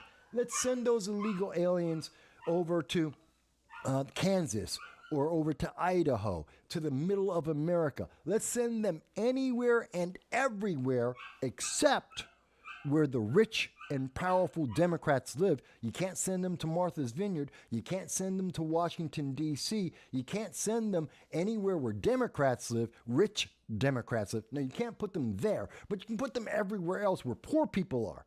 That you can do all day long. And they will just keep doing it until everything breaks. If there is a Democrat, if there is an elected official in America that thinks what I have just described is incorrect, contact me. Start typing here. Call me. I will be more than happy to do a live stream with you and make sure that the American people get to hear you defend and tell me how I am wrong. I will go to any college in America and defend what I have just said. any college in America. You pay my fee, pay me to fly over and to stay there, pay my fee. I will show up and I will defend this against any elected politician in America. You're a senator, you're a member of Congress. I am not impressed, nor am I fearful. I will be happy to debate you, and you will look like Gavin Newsom dealing with DeSantis. I will embarrass you. You will be Bob Iger and I'll be Elon Musk. I will embarrass you because you know I am right. And all the facts, not the feelings, all the facts are on my side and prove what I have just said. Let me see here.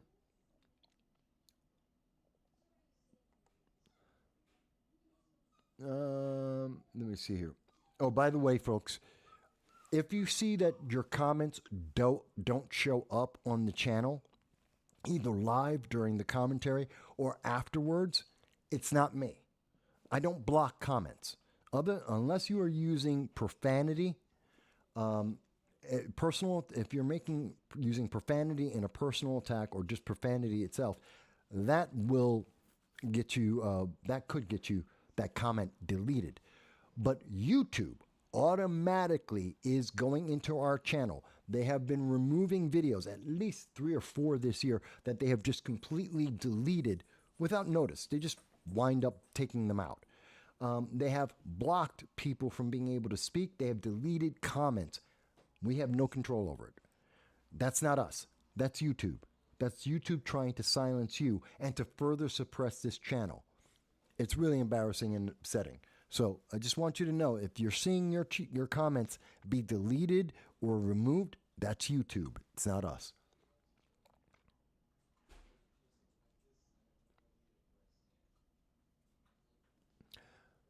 Let's see. Dow says that New York is in debt to the Spanish mafia, otherwise known as NYSEG. That's interesting. John is with us. John says his fiance, and by the way, congratulations, John, on you and your fiance getting together. It's going to be a beautiful ceremony. I hope you guys have a beautiful and long life together with many, many children. He says his fiance and him are watching the show. Great show so far. Did you discuss the DC establishment officially backing Nikki Haley instead of Ron DeSantis? No, I did not. I was getting up to that. Okay, and so John brought that up. Let me step over to that. And it's very interesting. Obviously, this week, and let me see if I have a video on this. Give me a second, folks. 2 things. Hang on. 2 things. One, we constantly hear in the United States, oh my God, I'm so oppressed. We have all these groups that are so oppressed in the United States, and they're constantly moaning and saying, oh my God, I'm so oppressed. I've never been so oppressed before in my life. You're out of your mind, okay? People like Corinne Jean-Pierre. You went to elite schools, you have iPhones, you drink lattes every day, you live in the United States. You are privileged. You want to know what's not privileged? Be LGBT and live in Russia. That's not privileged. That's where you have a problem. If you think you're oppressed in the United States, go somewhere else. See how well they live. I guarantee you, you aren't oppressed in the United States. You're privileged. Pretty much, there's almost no one who is in America, an American, and you are oppressed. You are privileged. Don't believe me? Go to another country. Just like they're finding out in Russia right now. Live in Russia and be LGBT. Live in Russia and say something that the government doesn't like. You will see, you're not going to get just censorship. You're going to disappear, kind of like in China. Same thing. So I just wanted to point that out. But I'm getting to your point, John. And let's see here. Where is it? Where is it? I have it. There it is. All right. Let me bring this up. So everyone may recall that this week there was the debate between Ron DeSantis, Oh, come on, you stupid machine. Come on. There was debate between Ron DeSantis and Gavin Newsom. There we go. And of course, we had this was really funny, that Gavin Newsom trying to tell you, well, California is fantastic and people are leaving Florida to come to California. No, they're not. That's like saying that people are leaving America to go to some other country. No, they aren't. We've got 2 million people trying to get into America every single year. That's the legal line. That's not even talking about the illegal aliens, which are about 10 million, over 2 million a year, in addition to the ones legally trying to get in. And we have about 20,000 Americans that try to leave and give up citizenship every year. 20,000 say they don't want to be Americans. 2 to 4 million are saying, I want to be in America. Okay. Same thing with California. We've got a couple hundred people who are like, oh, I left Florida to come to California. Yes, they're progressives. They're like, oh, the progressive wet dream. Let's go to California.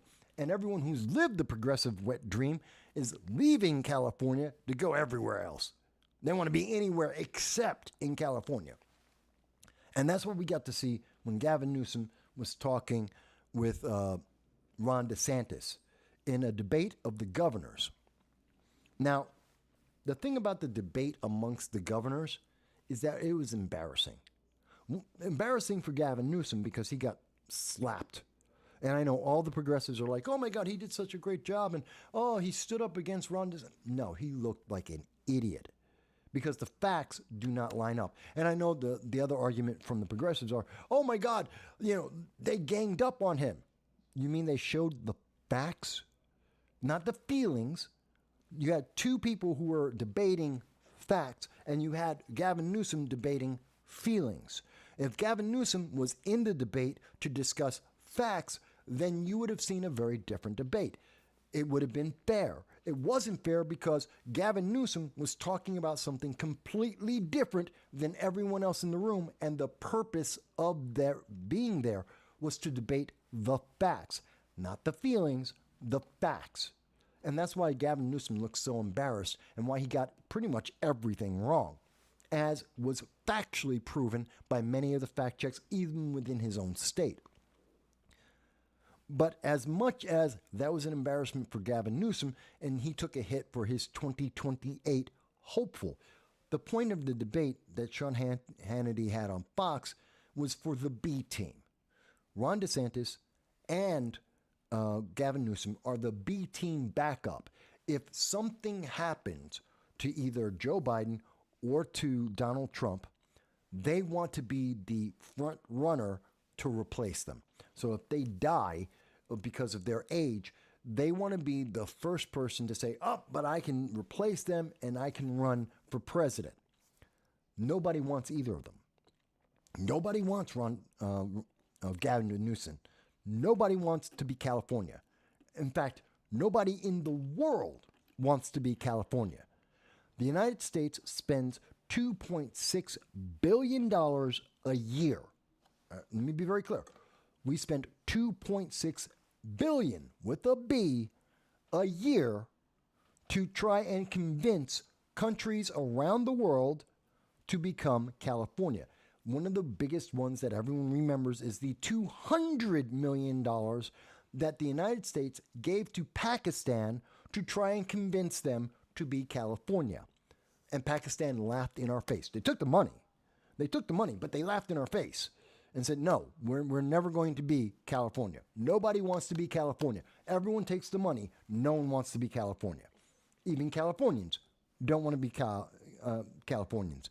Like the father-in-law of Gavin Newsom, who went to Florida. Nobody wants to be Californians if they have any brains.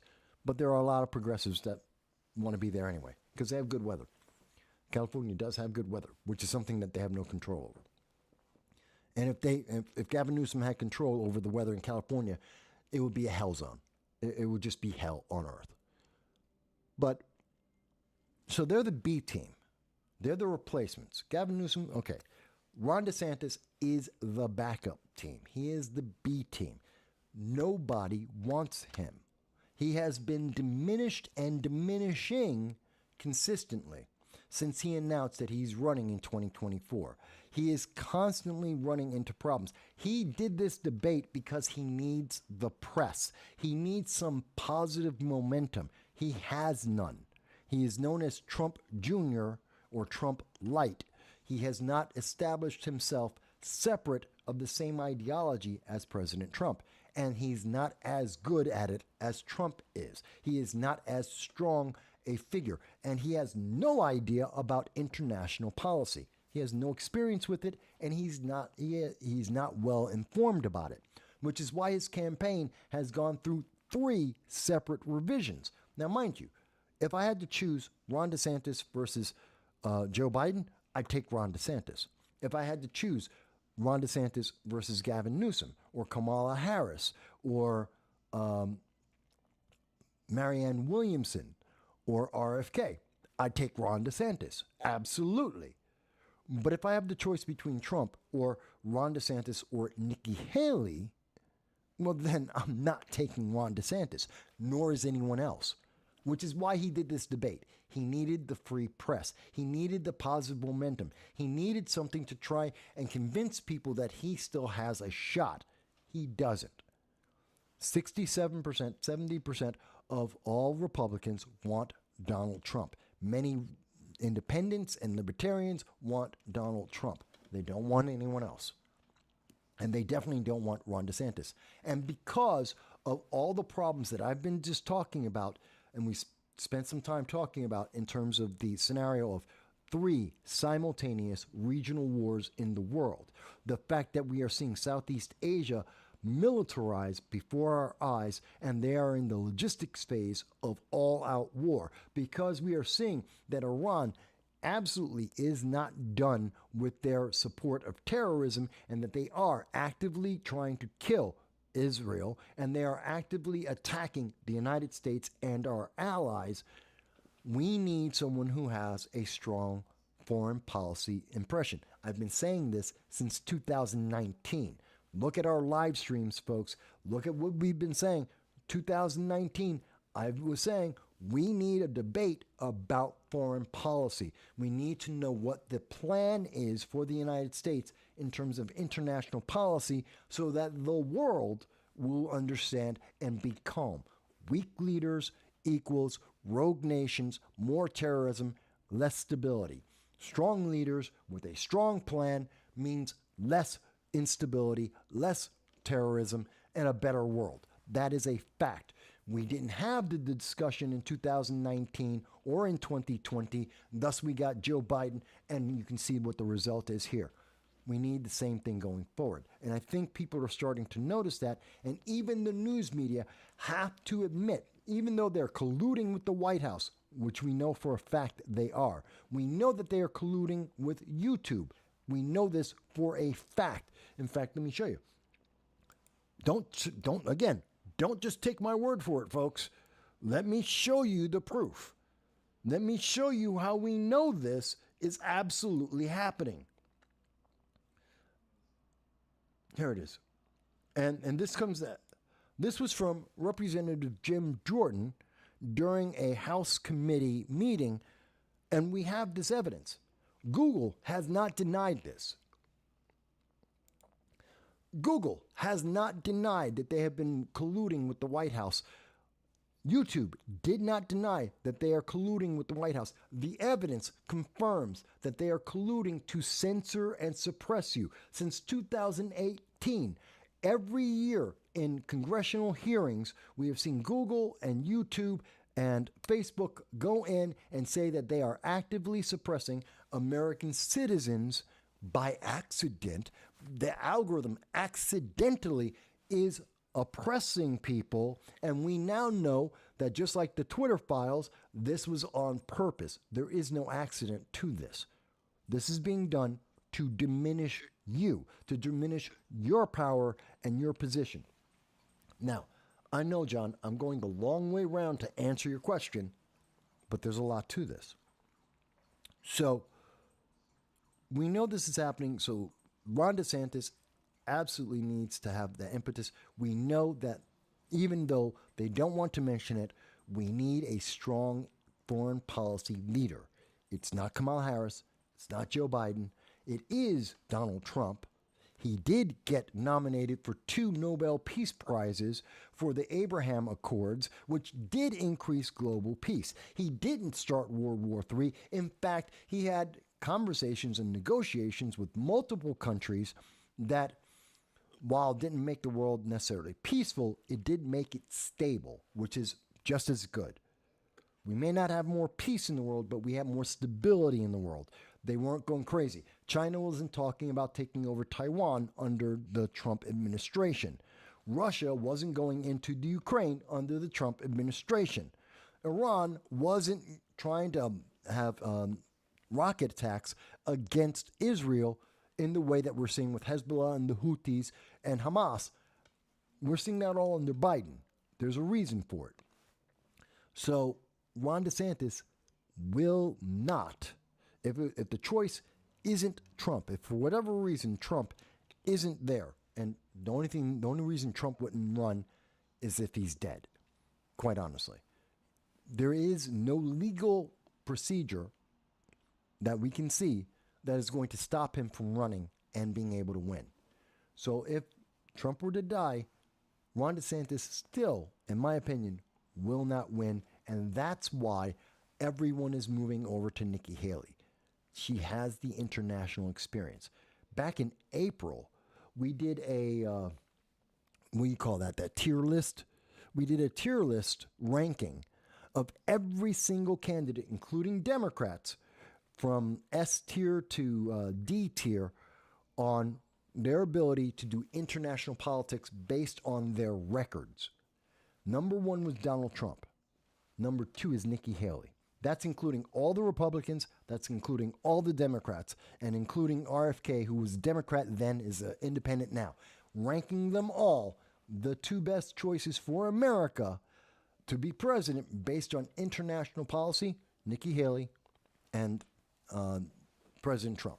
That's a fact. And we're starting to see that Washington, D.C., they're starting to agree. And they're shifting their money, and they're shifting their endorsements, and they're shifting their attention to Nikki Haley. She still won't get the nomination. She's still not going to beat Donald Trump in terms of the nomination and running for 2024. She may be the front runner for 2028. She is definitely the backup plan in case something happens to Donald Trump before November, but that's about it. So, John, I hope that answers a little bit of what you were speaking about. I know I went into more detail to show people what's happening with YouTube, what's happening with suppression, what's happening with behind the scenes in the campaign for DeSantis, what's happening with Nikki Haley. But again, I think my audience is smart. When you understand the details, you understand what's going on. You can make a better decision. Does that mean you need to give more support to Ron DeSantis? That's up to you. Do you need to speak? If you think Ron DeSantis is better at international policy than Nikki Haley, this is your wake-up call.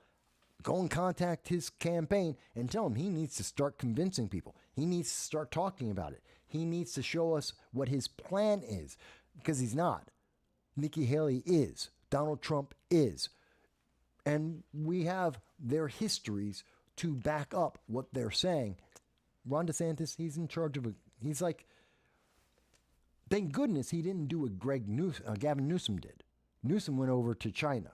Why? To waste people's money, to get donations from the Communist Party of China, because he can't make a deal with China. He's a governor.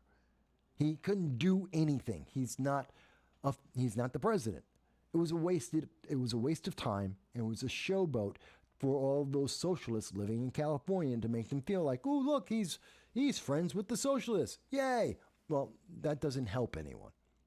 It's kind of like when Eric Adams decided to take a summer vacation touring South America.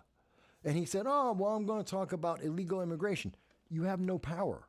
He's not even a governor, and he isn't the president. He has no power. He isn't even vice president. He's not even the immigration czar. Eric Adams had no power to do anything. That's why everyone in South America laughed in his face and understood he was down there to get donations for his campaign and to have a summer vacation.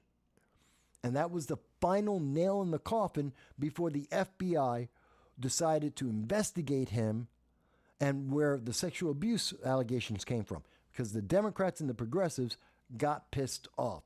He put too much attention on illegal immigration, and now he gets to suffer. He is the scapegoat. He is the example of what happens when you go off the reservation as a Democrat. But we're talking about Ron DeSantis. We're talking about Nikki Haley. And again, coming back to this, if Ron DeSantis has anything, if he is better than Eric Adams, if he is better than Gavin Newsom in terms of international policy, this is the moment to start telling people. This is the time when people are paying attention to foreign policy, which is rare in the United States, and especially in presidential politics. It's rare to hear Americans talking about foreign policy and recognizing it is critical to the safety of our nation. This is your moment to point this out because it is absolutely hyper important. And everybody who is thinking about this, like I have, behind the scenes, everyone who is politically adept, the political junkies, the people involved in the establishment and the elections out there have all done the math, and they came up with the same thing I have. Nikki Haley is better than Ron DeSantis. Ron DeSantis is out. I hope that makes that clear. If you support Ron DeSantis and you think I am wrong, okay, what is the policy of Ron DeSantis, international policy? What's his international policy? Where does he stand on the issues? How does he stand more strongly and have more credibility than Nikki Haley or Donald Trump? Please explain that to me. I'm happy to hear that. If Ron DeSantis, if you want to come onto this program and explain it, I'll be happy to hear it from you. And if anyone would say, well, yeah, but Vivek Ramaswamy, he is the worst. He's even worse than Ron DeSantis in terms of international policy. Vivek Ramaswamy is a young guy, great. He has lots of energy, fantastic. He has no idea how to run a government. He has no idea how to do foreign policy. None whatsoever. He needs experience. Don't even mention Vivek Ramaswamy. He has no clue how to deal with foreign countries. None. He can be full of energy and have no clue what he's doing. So he's not even in the realm of conversation. He really isn't. So if Ron DeSantis is beating anyone, he's beating Vivek Ramaswamy when it comes to international policy, but he's losing to everyone else, which would be Nikki Haley and Donald Trump.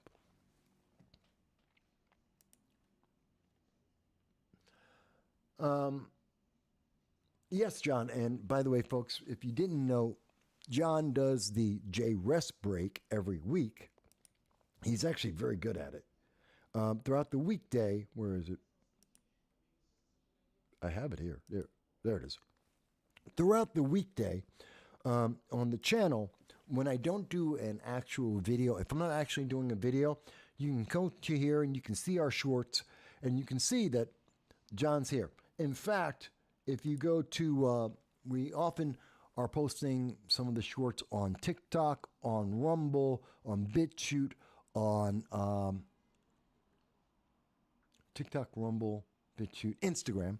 And John gets hundreds. He gets double, triple the number of people paying attention on all those platforms because he's not suffering from the oppression of YouTube and Google. So I do say, check it out. User has been banned says that Gavin Newsom came off like an evil liar full of malice during the debate. I agree with you. He kind of came off in the same way that Bob Iger came across this week when he was talking, or rather when Elon Musk was talking about Bob Iger and the failures both of Disney and their ideology, their decision that you need to have their ideology. And as everyone has seen so far, and I don't think I need to play the clip, Elon came out and said, Well, Disney, you can go F yourself. He made it more eloquent than anyone else. And I love the fact that the entire room of CEOs, of business leaders, of advertisers, of people who are absolutely terrified of Disney because of the money that they are able to move, because of their connection to the World Economic Forum and the ESG scores and BlackRock, because they're terrified to go against Disney, to be up against that block of money. Elon goes, yeah, I don't care about your money. Your money's meaningless. Now, I don't agree with everything that Elon has to say, but he has been a bigger benefit to freedom of speech and allowed more people to share their views and some of the news and issues that are going on in America, and I think that's critical. And Disney and most of the progressives want to see Twitter burn. Not because they have something better to replace it. Remember Mark Zuckerberg, he started Threads, complete failure. They went to, what was that other one? Gab or something? Not Gab. They went to a couple of different left-leaning social sites. It's all failed. Why? Twitter is better. And it takes less people.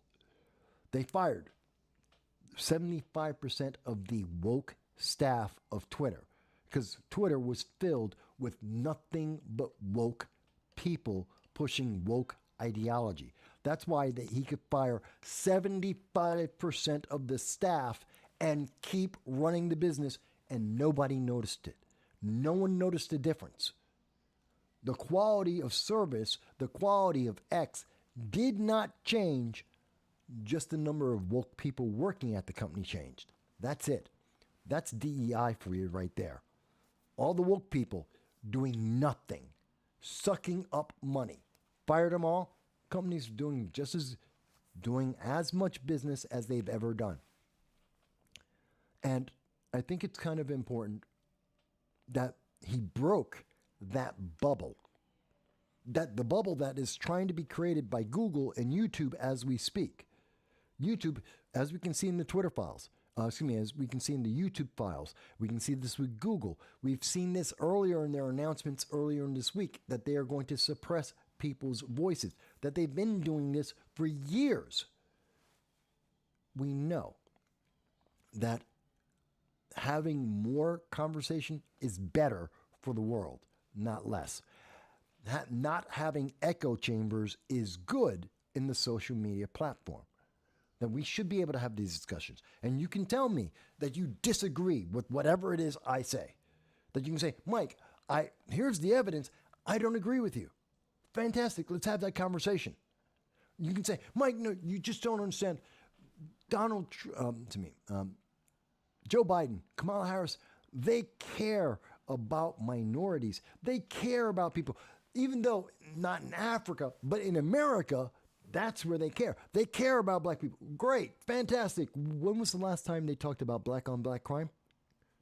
When was the last time they were talking about black on black violent crimes? Oh, they don't. They don't talk about that. When was the last time they were talking about gun control, which would affect crime, not law-abiding citizens? Oh, they don't. Oh, so they're talking about DEI, which isn't getting the best person. That would be meritocracy. They're not getting the best person in job. They're just filling quotas, which is dehumanizing. Oh, you didn't notice that? That DEI, diversity, equity, and inclusion, that's dehumanizing. It is saying that you are so unworthy of the job that if it were not for your color of skin, your sexual preference, your gender, some arbitrary group of categories created by some anonymous organization and ranked by that anonymous organization without any input by you, that if it were not for their interference, you would achieve nothing. You have no agency in your life. That's what DEI says. You have no agency in your life because you are subhuman. And if it were not for the government and a group of political elites, benign stepping in on your behalf, you would have nothing. That's what they are telling you every day. It is evil. DEI is evil. The progressive equity is evil. So catching up on some of the comments here, Balin says, Vivek needs to have a cabinet position with Trump. I have been saying that literally on this channel. You've heard me say this from the very beginning. Vivek Ramaswamy is not a presidential candidate. He is not a vice presidential candidate. He is a cabinet. And he should get probably Secretary of Labor. That's what I think would be best for him. Secretary of Labor, to get the experience of running government, of dealing with international figures, how international policy works. He needs experience.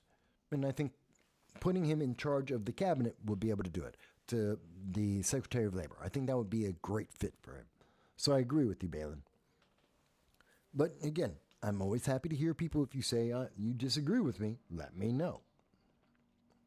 Because again, we treat you like an adult. I haven't mentioned this before, but I should put up, if you've made it this far, 2 hours and 20 minutes into the program or any part thereof, hey, like, share, subscribe. That's all we ask for. Like, share, subscribe. It's your Christmas gift to us that if you have watched more than 5 minutes of the program and you're still interested or you're still listening, like, share, and subscribe. It's not a lot to ask for. It's completely free. It doesn't obligate you to anything, but it does help us with those algorithms that they are absolutely slamming us with.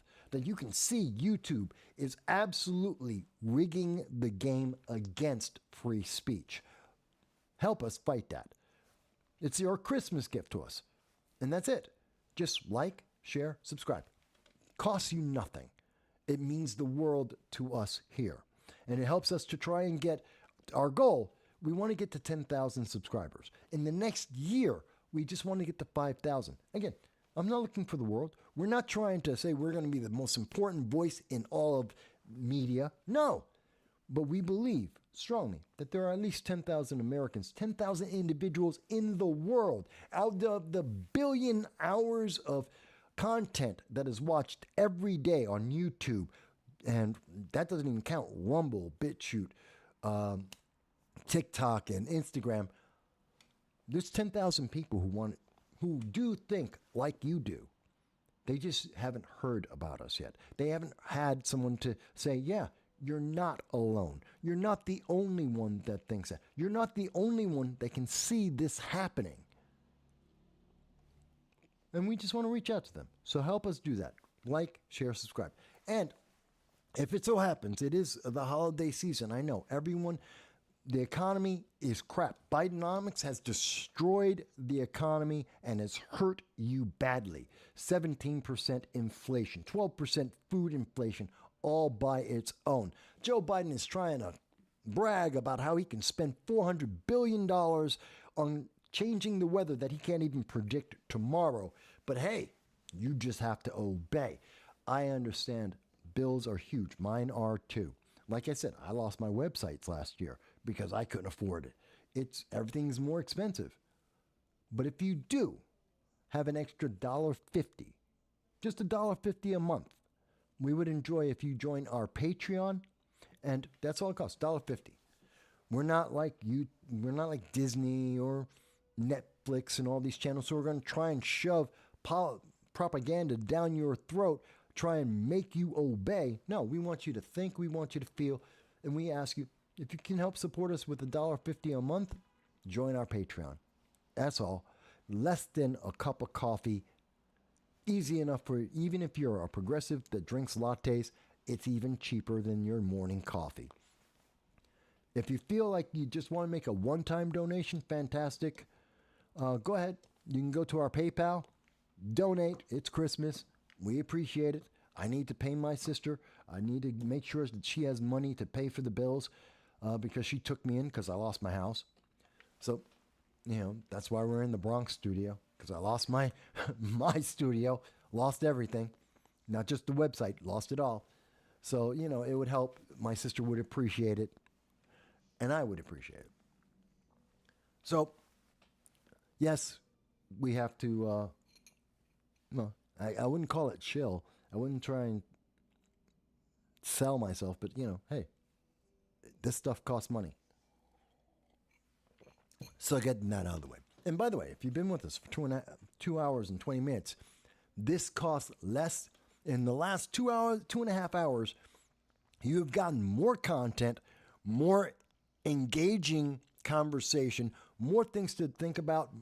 Even if you're a progressive, even if you're fuming right now, if you're a progressive that loves Joe Biden, thinks Kamala Harris is the greatest thing since the sun rose this morning, and you're angry, I have done more to motivate you and get your emotions going than going to the movies.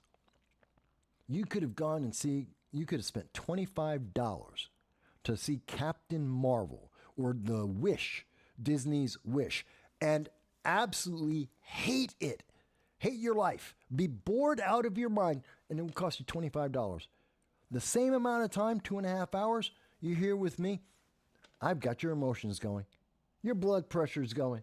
So even if you hate me, I've saved you more money and had more of an interaction. Isn't that a good thing? I'm a nice guy. So Balin says, what do you think about Tucker for vice president? No.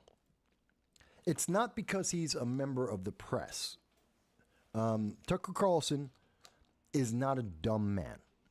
Many of the individuals at the highest levels of our news media aren't dumb people. Let's make sure we understand it. We may not agree with them. We may think that they have biases, and they do. All of them do. Anyone who tells you, I'm in the news media and I have no bias, you're a liar. You're a liar. You're a human being. You have a bias. You're a human being with a political preference, whatever it may be. If you say you don't have one, you're a liar. And you're deceptive. That means you're hiding something from the public. Just tell people what your bias is. Doesn't matter what it is. We all have one. It's just a matter of is your bias massively influencing what you do, or is it just a little bit in there? But I guarantee you, no matter what you write, it's in there. You can't hide your bias. It's subconscious. So my problem with Tucker Carlson is not that he has a bias. I don't care about that because I know what his bias is. He's upfront. He's made it very clear. His bias is more conservative, which sometimes falls in line with mine. He's a little bit more establishment. Actually, he's a lot more establishment than I am. But okay, fine. That's his bias. I have no problem with that.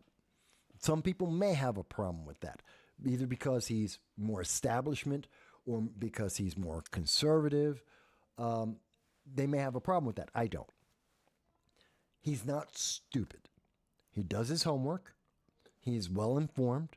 He's able to communicate very clearly and very well, with and without the support of the mainstream news media, which we see now. He went from Fox News to X and doing his program on X and his own program, and he went from having potentially 10,000 people working as his staff to help support him in terms of collecting the news, correlating the stories, writing the stories, helping to push his story onto the public. So that's a lot of work and a lot of support. He had 10,000 people when he was with Fox. Now he's on his own, and he's doing less content, but of a similar quality. So that's not a problem. He's good. He's intelligent. Why do I still say no? Well, pretty much the same reason with Vivek Ramaswamy. Because he has no experience. And he critically doesn't have international experience. Yes, Tucker Carlson has interviewed some figures internationally. There's a big difference between asking them, do you support global warming? Do you support defunding the police? And saying, will you support America in defending Israel? Big difference. There's a big difference with saying, okay, you have unfair business practices in China. We're going to put a tariff on you. That's a very big difference in asking Xi Jinping, how do you feel about the tariffs that America has done? It's a very different negotiation style, and it requires different influence. I don't believe that Tucker Carlson has the experience in dealing with other nations in that manner. He doesn't, I don't know if he would be good at it. I don't know if he would be bad at it. He doesn't have the experience.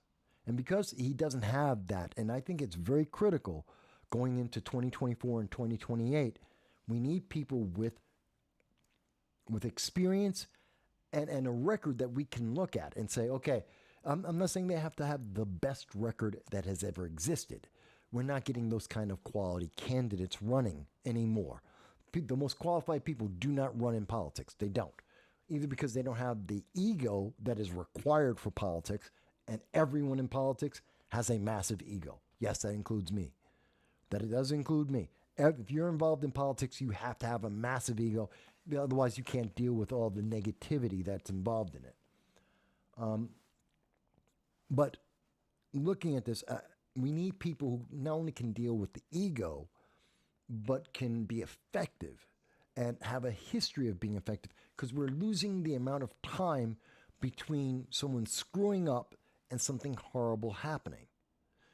When Joe Biden failed in August 15th of 2021, and we saw that the Taliban started overrunning all of Afghanistan. Within 15 days, we saw that everything fell apart. 5,000 Americans were left behind. Billions of dollars of equipment and infrastructure were left behind.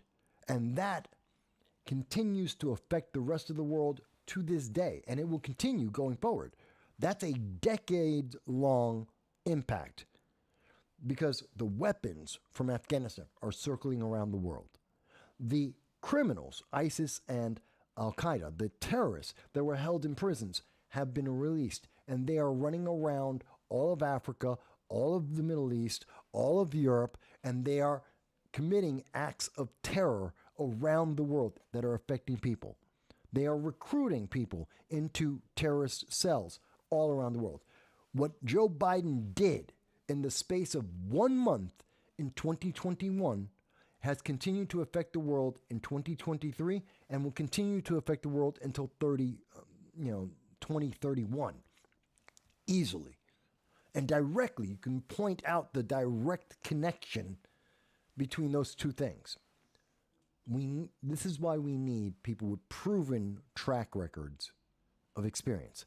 So that's why I don't agree with Tucker Carlson. Does that make sense? Now, is he the worst choice we could possibly make? No, he's not the worst choice. I would think, again, I've said it before, I think Tim Scott is a better choice for vice president. Carrie Lake makes sense for vice president. But, Tucker wouldn't be the worst choice I've ever seen. He's just not someone I would pick. A lot of people, like Dal is mentioning, a lot of people are pointing at Carrie Lake, not only because she has experience, but also because she's a woman, and that gets in the woman vote. A lot of people are looking at Tim Scott, not just because he's got the experience and the connections with the Senate, but also because he's black, and so he gets the black vote. These are things that you have to consider, and they're in there. Tucker Carlson isn't loved by any institution in Congress. He's pissed off people on the right and the left in the House of Representatives and in the Senate. So he's got no love coming to him from there. He doesn't represent any minority group. He's not overly loved by women or blacks or Hispanics or anyone else. Mind you, he's not hated by any of those groups. He has fans and support from all of those, but he's not a draw for independents that happen to be any of those. So again, he's not the best choice in terms of pure political math, as well as in terms of effectiveness. Dow says Ben Carson would be a mediocre pick. I didn't even know anyone was talking about Ben Carson. I don't even know that Ben Carson wants to get back into the politics at that level. The way he got beat up, I mean, absolutely beat up. And mind you, he wasn't the perfect pick for housing. He really wasn't. I mean, he's a brain surgeon, for God's sake. Come on, he's a brain surgeon. Why is he working in HUD, the Department of Housing? It didn't make a whole lot of sense to me. But that's fine. I don't think he had a really negative experience. His family was constantly attacked. He was constantly attacked on everything, on things that had nothing to do with politics. His family and he were attacked on a regular basis. And yeah, he's thick-skinned, and yeah, he has an ego. He could survive it, but why would you volunteer to do that? He's already been there. I don't think he wants to do it anymore. I could be wrong. Ben Carson could come out tomorrow and say, hey, I'd join cabinet. I'd love to hear it. If Ben Carson would love to answer me, I'd love to hear it. But I don't see him getting back into politics. In terms of political math, Ben Carson is a good draw. Yes, he's mediocre. He's middle of the road. He's good for establishment, which brings in that. He's black and successful, brings in that. He's got decent contacts in the House and in the Senate, so he brings that in. He wouldn't be absolutely horrendous, but I don't think he's strong enough internationally. I don't think Ben Carson would do better than Joe Biden or Antony Blinken in negotiating with Hamas to get Americans back home. I think he would do just as well as what we saw already. That we would get 2 out of 22 Americans back home. Not 22, just 2, not 22. So we need someone who's more like the Prime Minister of Thailand. We need someone who's more aggressive. We need someone who has more influence, more fear, more respect. That's a Nikki Haley. That's a Tim Scott. That's Donald Trump. That's my opinion on it. People may say, Mike, you just don't understand. Okay. Tell me how I'm wrong. I don't, even Carrie Lake, I don't think would have had a better, matter of fact, I know for a fact Carrie Lake would have done worse in trying to have negotiations with Hamas. In fact, that's the reason why Joe Biden went to Israel so that he could talk to Hamas to try and make this deal to get 2 Americans instead of the 22. Because if we sent Kamala Harris, besides the fact that she is horrendous at public speaking, she is horrendous at high-level negotiations between nations, absolutely horrendous. Nobody respects her in the world. None of the leaders in the world respect Kamala Harris. None of them. But on top of all that as a problem, Hamas don't respect women. Hamas doesn't care. They would look at Kamala Harris and spit at her feet because she is a woman who has a job, who reads and drives a car. They don't like that in Hamas. Iran does not respect that. They don't want women who can do those things. And as vice president, they have no respect for her. Same problem that any president that is a woman would encounter is many of the terrorist organizations in the world, the religious terrorist organizations in the world, these fanatical groups don't respect women. And that's a problem. For whoever is the first female president, they better be strong. And I don't mean physically strong. It's not like Disney, where they're always like, well, they're just like men. No. Women aren't just like men. Women aren't just as strong as men in the same way. You're not physically strong. Who cares? Margaret Thatcher wasn't known for bench pressing. She was a strong leader. Golda Meir is known as a strong leader. What's her name? Gandhi, out of India. Strong leaders. Why were they strong leaders? Because they could bench press? Because they could run as fast as the men? No, absolutely not. Had nothing to do with them as women and as leaders. They were strong leaders because they were well thought out. They weren't overly emotional. They had a different point of view. They were very articulate. They were very pinpoint. They were absolutely correct. When they came to correct you, they knew what they were talking about, and they had all the facts at their hand, and they could speak well to get their message across to everyone. That's what we need if we're going to have a woman as vice president, a woman as president. We need someone who is absolutely articulate, that has an absolute mastery of the facts that are going on, who has experience at dealing with people at high levels and is not intimidated by them whatsoever. Someone who is known and respected and feared in equal amounts. That's the strength that a woman can bring into the presidency or the vice presidency. And you would need that because Iran and Hezbollah and the Houthis and Hamas, most of the Middle East, whether you're talking about Egypt or Jordan or Syria, the Arab Emirates, Saudi Arabia, have no respect for women. Half of Africa, no respect for women. You would need someone who they have to be very strong and not in the, I can lift weights just like a man can. I can run just like a man can. I'm a man with boobs. No, sorry. That's not being a strong woman. That is Hollywood that has no imagination, can't envision a woman being strong unless they do things that men do, like carry guns and knock out people with a single punch, which is stupid. I always laugh when I see these Hollywood movies where they show this 5 foot woman punching this guy who's 6'2". She weighs, 75 pounds. He weighs 250, 300 pounds. She punches him once. He falls back 3 feet and is knocked out. It is not believable at all. And this is why their movies fail. But that mentality, that there's that same kind of equivalence, which is completely artificial, completely made up, is in the ideology. It has been pushed straight through. The reason they write that is because that's what they think is the reality of the world. And they think that in the politics too. That's what Kamala does. She thinks she can run around and be a man with boobs. And it fails. No one respects her because, one, she's not. She's not going to intimidate anyone. Donald Trump, 6'2". He's a big man. He's intimidating.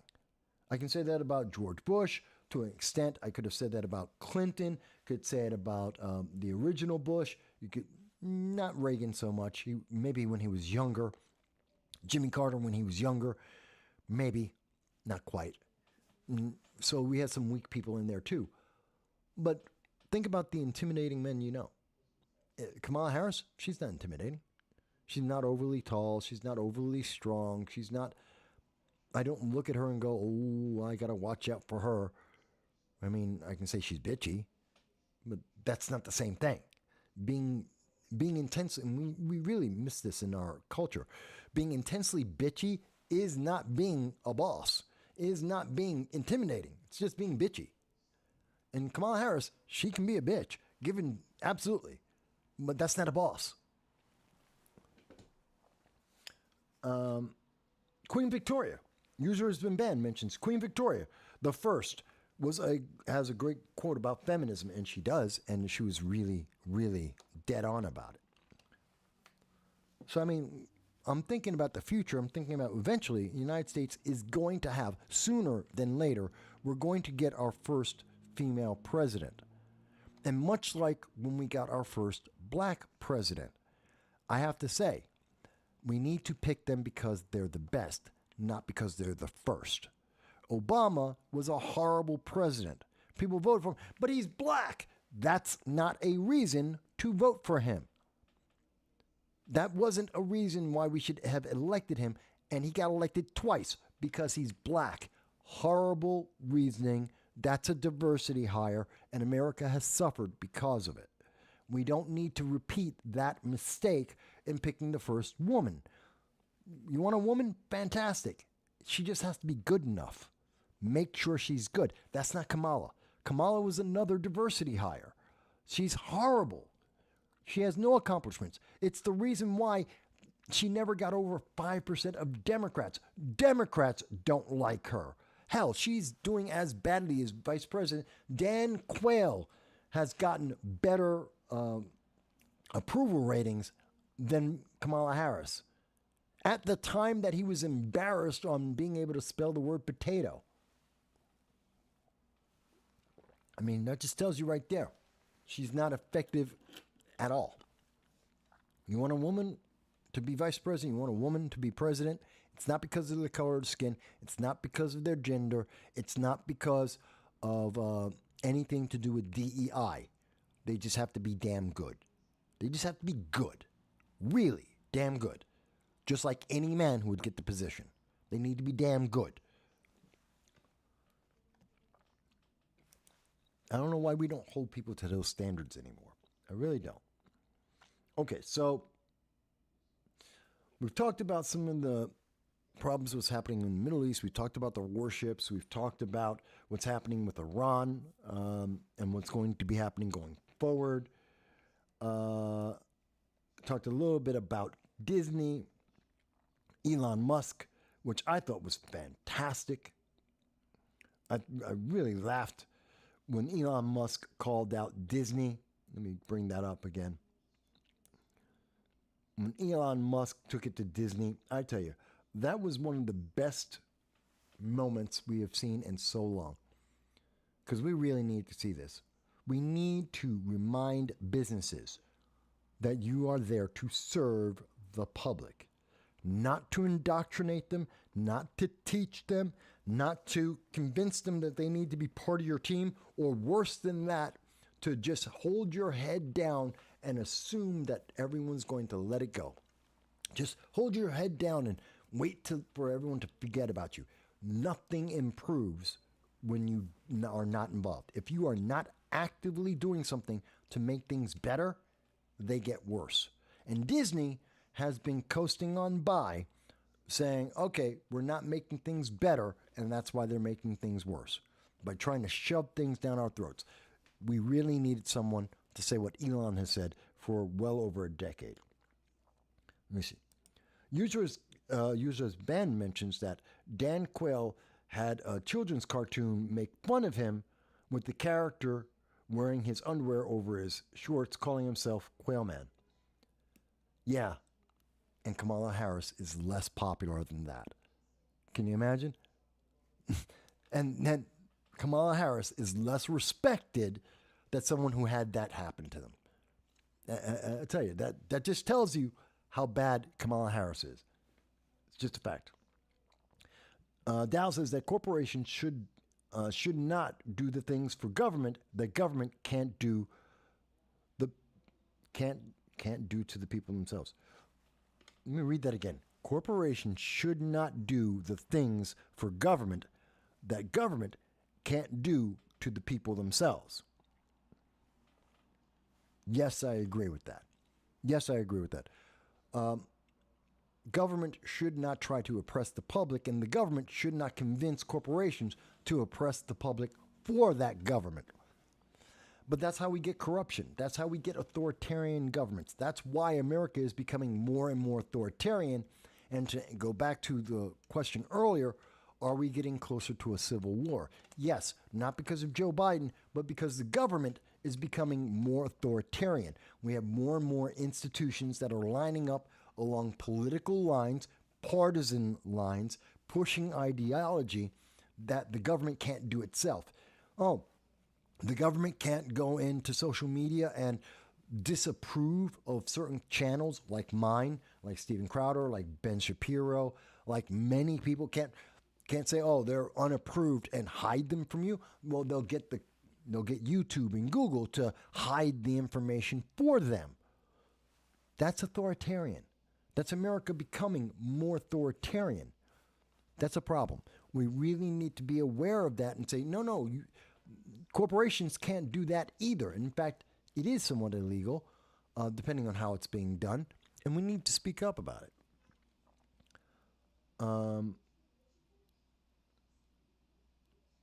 It's the whole premise of the end run strategy around constitutional protection of the people by using private entities. I know. They're trying to do an end run. It's really aggravating. But I also want to bring up that, we're seeing, again, government is doing things that it shouldn't do. Supreme Court just now has released, not Supreme Court, the Fifth Circuit Appeals Court, federal, has decided that Texas no longer has the right to protect the people of Texas, the state of Texas, which is their requirement, and that they have to remove the buoys that are floating in the water. Remember 2 months ago, the Biden administration said, well, we need an open border, so Texas can't block the Rio Grande. Why can't they do that? Of course they can. Because it is perfectly within the power of the governor of Texas in protecting the people of Texas, of preventing people from illegally entering Texas. He can put up a fence, he can put up a water buoy, he can put down razor wire. But the Biden administration says, no, we need it open. We need to help these people come into America. Why? It's a crime. No, we don't. Sanctuary states and sanctuary cities should be defunded. But now we have the court saying, well, no. While this is being decided, they didn't make the decision. They didn't say that Texas no longer has its 10th Amendment right, which is the right of the state to protect the people without permission from the federal government. They don't need to ask Joe Biden to protect the border. Texas can do it on their own. The federal government can do it, but if the federal government isn't doing it, Texas can do it on their own. They have that right. It is constitutional. But that's the argument that's in courts right now. But the Fifth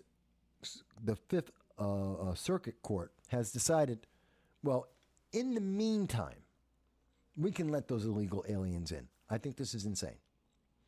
I usually agree with the Fifth Circuit Court. They're usually much more level-headed than, say, the Ninth Circuit Court, which is located in California. And they're absolutely progressive. And they're out of their minds. They always get it wrong.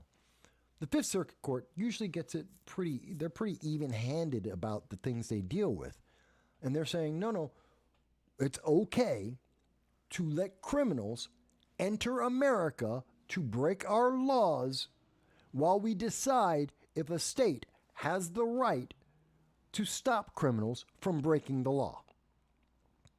That doesn't make a whole lot of sense to me. But this is the nature of the world. And you know what? Most people, you probably have not heard about this. You didn't know that Texas is still trying to protect the people of Texas by protecting the border of Texas. And people, I know all the progressives out there, they go, well, Mike, no, you just don't understand. It's so cruel and it's mean to all those illegal aliens, undocumented immigrants. They're undocumented because they have no authorization, no legal basis for being in America whatsoever. Okay, yeah. So this is cruel and unusual punishment to prevent them from coming into America. No, it's not. To everyone who says, oh my God, but that's so cruel. No one is making those people to swim across the river and into the buoy. No one is making them cross the barbed wire. There's nothing cruel and unusual about it. No one's saying you must go through the razor wire. No.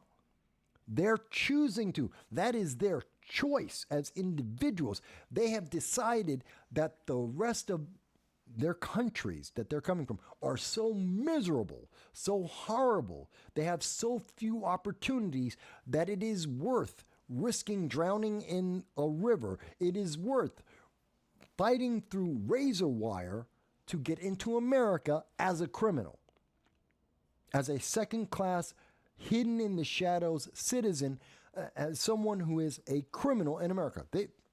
Think about that. That tells you how bad these other countries are.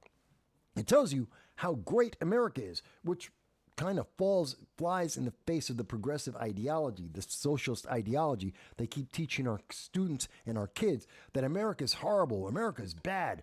That's why Joe Average from South America, from Angola, from China, is traveling thousands of miles on foot, swims across a river, over a barrel in the middle of the river, and through razor wire to be a criminal in America. Think about that. America is a horrible place, but people will travel 2,000 miles on foot to get to a river, to swim across a river while going over obstacles, to get onto the other shore, to go through, to climb through razor wire so that they can become a criminal and hide from persecution and live in America working in sweatshops. And that is still better than where they were. But we're the bad guys. We're horrible. Does that make sense to anyone? I mean, really, does that make sense to anyone when you realize that's how great they think America is?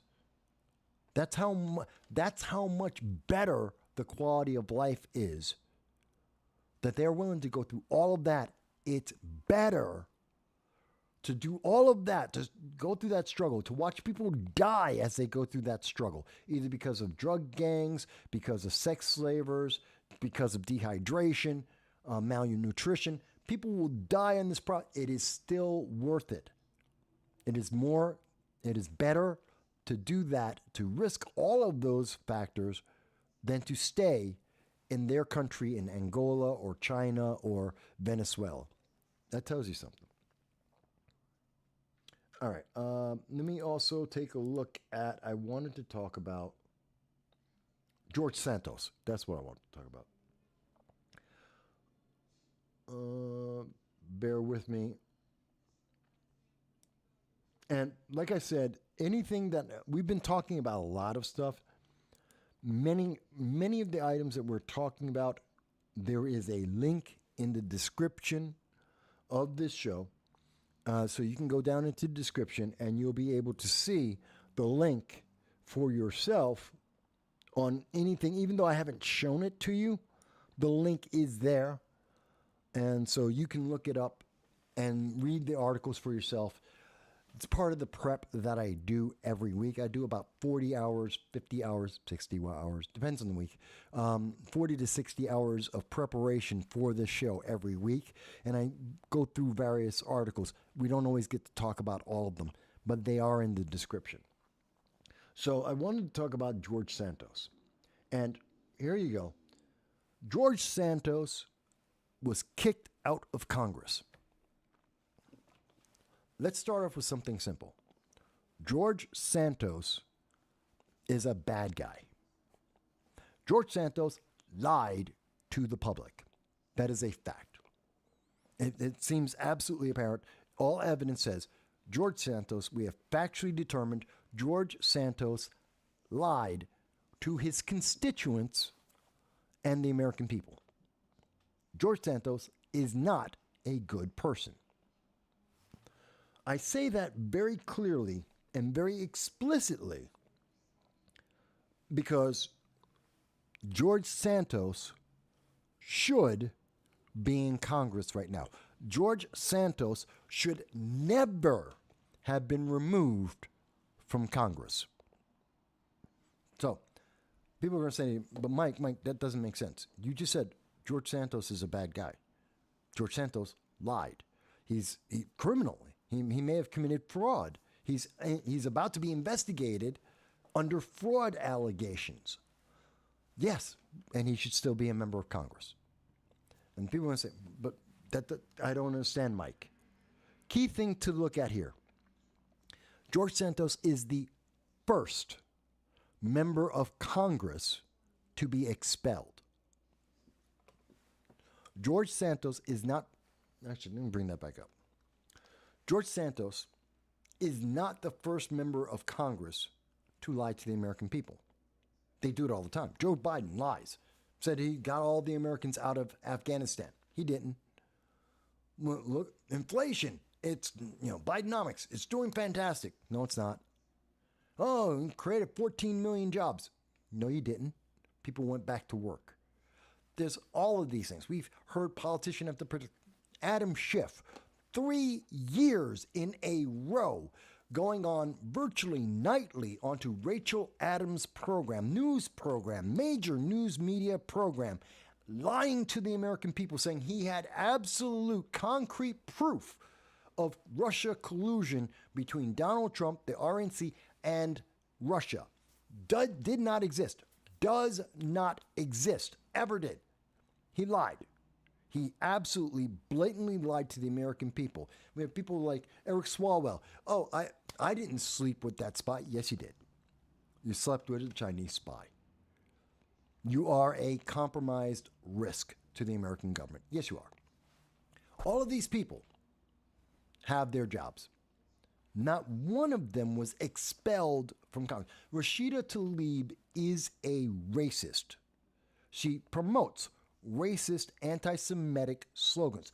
Karine Jean-Pierre is a racist, doesn't want to talk to Africans.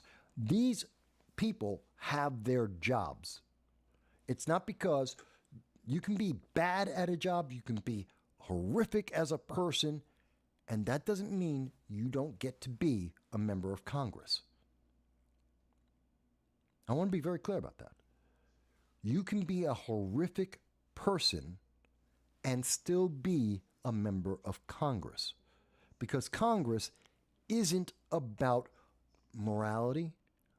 It's not about likability, or at least not beyond the election. It's about effectiveness. And it's about the authoritarian turn of America. Let me explain what I mean. I know this is going to be, some people are going to look at this and they're going to say, Mike, I just don't get it. Okay. Let me try and explain it this way. George Santos was elected by his constituents. 720,000 people had the opportunity to vote for him. The Republican Party didn't do their background homework on George Santos, so they didn't know he was lying. The Democratic Party didn't do their opposition research on George Santos. So the Republican Party and the Democratic Party failed the public. They didn't do their homework. They didn't care. They did not care. I don't care what they may say now that it's really important and they care about it and they voted on it. They didn't care. Otherwise, they would have told everyone when George Santos was running. They didn't. So they didn't care about you. So there's the first problem. They didn't care who the candidate was. It wasn't meaningful to them. So they failed in their jobs. The public didn't do background research on George Santos. The public failed to be independent enough to be able to find out the truth. The news media failed. The news media absolutely failed the public when it comes to George Santos. The news media should have done their background research. You can't tell me that they couldn't. This was a congressional federal race. The news media should have been looking at these candidates. I have been doing this 18 years. Since 2008, I have followed the New York 22nd District and now the New York 19th District, and I have been following the candidates. I can tell you about the history of every single one of the people who ran in every single congressional race. All of them. The Democrats, the Republicans. I can tell you about several of the independents. I know their histories. I looked it up. I did the research. I've also spoken to several of them in interviews, but not all of them. Most of them, I just did the research because I was talking about their campaign. And if one man, can do that homework, you can't tell me that the New York Times, Newsweek, CNN, MSNBC, ABC News They can't say they couldn't figure it out. You've got 10,000 people working for you. You mean if I, one guy who's bankrupt, who's poor, could figure it out and do the homework and the research on all the candidates, left, right, and independent, you telling me you got 10,000 people and you couldn't find one person to look into George Santos' background? That you couldn't put together one article about his background and say he's lying to the public? They failed. They abject failed. Why? They didn't care. They don't care. Because it wasn't important. Because no one cares if you lie if you're in politics. They care if you get caught. They care if you're not part of the plantation, if you're not obeying. I mean, what's the big thing about Eric Johnson, Georgia State Representative Maynor? What do we hear about these individuals who are abandoning the Democratic Party? When we hear these people talking about it, stay on the plantation. Be a yes man or yes woman for the party, kind of like Kirsten Gillibrand. She's a yes woman for the Democratic Party. That's it. That's why AOC thinks she can replace her. Why? Because all Gillibrand says is whatever the Democrats tell her to say. She's a parrot. She doesn't do anything. She doesn't have any original ideas. She doesn't promote anything original. She just does the same thing, whatever she's told to do. And she gets reelected and reelected. So as long as you're doing what the party wants you to do, they don't care. They will keep you in office forever. Again, look at Gillibrand. Great example. They will keep her in office forever. Why? Because she says nothing that is really meaningful, and she does whatever the party tells her to do. She is a useful tool. She promotes whatever the party wants her to promote, and she doesn't care about her constituents. How many times have we seen Kirsten Gillibrand lie to the public? In fact, she was caught in 2016. She lied, said, "Oh, I'm not going to run for president. I would never do that. I'm running for the Senate. I want to be the New York senator." And then a month later announced that she's running for president. She lied to people's faces. She just needed to get through the election to do it. She lied to people, got through the election, and then got caught lying to your face. Okay? They don't care. They don't care about people lying. They care about people not obeying the party line, to not be establishment, to keep things on the status quo, kick the can down the road, don't fix anything, don't do anything. Just sound like you're going to. Just make people feel like you're doing something. And get a bunch of money and get a lot of power and do nothing. Be useless. So the news media failed and the parties failed massively. But they can't admit that. They can't say that to you. Because if they said that to you, you would be pissed off. So what they're going to do instead is they're saying, hey, it's George Santos' fault. We have to get him out because this was so egregious. He lied so much. Did George Santos commit a crime? No. He did not commit a crime. By the way, if he did commit a crime, there is a process to get him kicked out of Congress because he committed a crime. That's impeachment.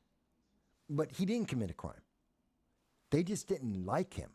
They didn't like he got caught. They didn't like that they have to admit they failed because they didn't care. Because the election wasn't about getting the best person. It wasn't even about getting a good person. It was just filling the box with a yes man. And they don't want to admit that. They don't want to be embarrassed and having to show, oh yeah, this con man just said yes, and we said okay. And that was good enough. And they gave him millions of dollars and backed him all the way. And no one questioned. Why? Because he just said yes. He was just another cog in the wheel. So that's part of the problem, but here's the other part. So here's the other part about this. Hey, John Cordisco. The other part that's very important, I think, about this is George Santos, in removing George Santos for being the obvious fake that he is, because he is the example of how little the parties and the news media care about the public and how willing they are to lie to your face. And it is an obvious example, since that actually hurts them, because that is a problem for them to admit they don't care. They're just going to abuse you because they want power. They had to get rid of him. But he was elected. George Santos was elected. He didn't break the law. He did not break the law. He lied to people, sure, they all lie. But he was elected. You don't get to just remove him because you don't like him. See, now they have a precedent. Oh, we didn't like him. We didn't like his politics. We didn't like his background after the fact. And so we got rid of him. So that means they can do the same thing to Kirsten Sinema. She's a senator. Democrats don't like her because she has too independent of voice. She isn't always saying yes to the party line. She's not like Kirsten Gillibrand. She's not a yes woman. So should they expel her? Adam Schiff lied to the American people. He lied on national TV for 3 years in a row and has been proven to be an abject, absolute liar. There is no way around that. It cannot be described in any other way, because any other way is not factual. The empirical evidence says he lied to the American people. Should we expel him? Oh, wait a minute. How about Representative Sheila Jackson Lee? Sheila Jackson Lee I have a quote of her. I have a video quoting her as she says that an M16 weighs as heavy as 10 boxes, that it fires a 50 caliber bullet. That's all a lie. That is absolutely, empirically a lie. She lied to the American people because she wanted to scare people into supporting H.R. 172. Because 127.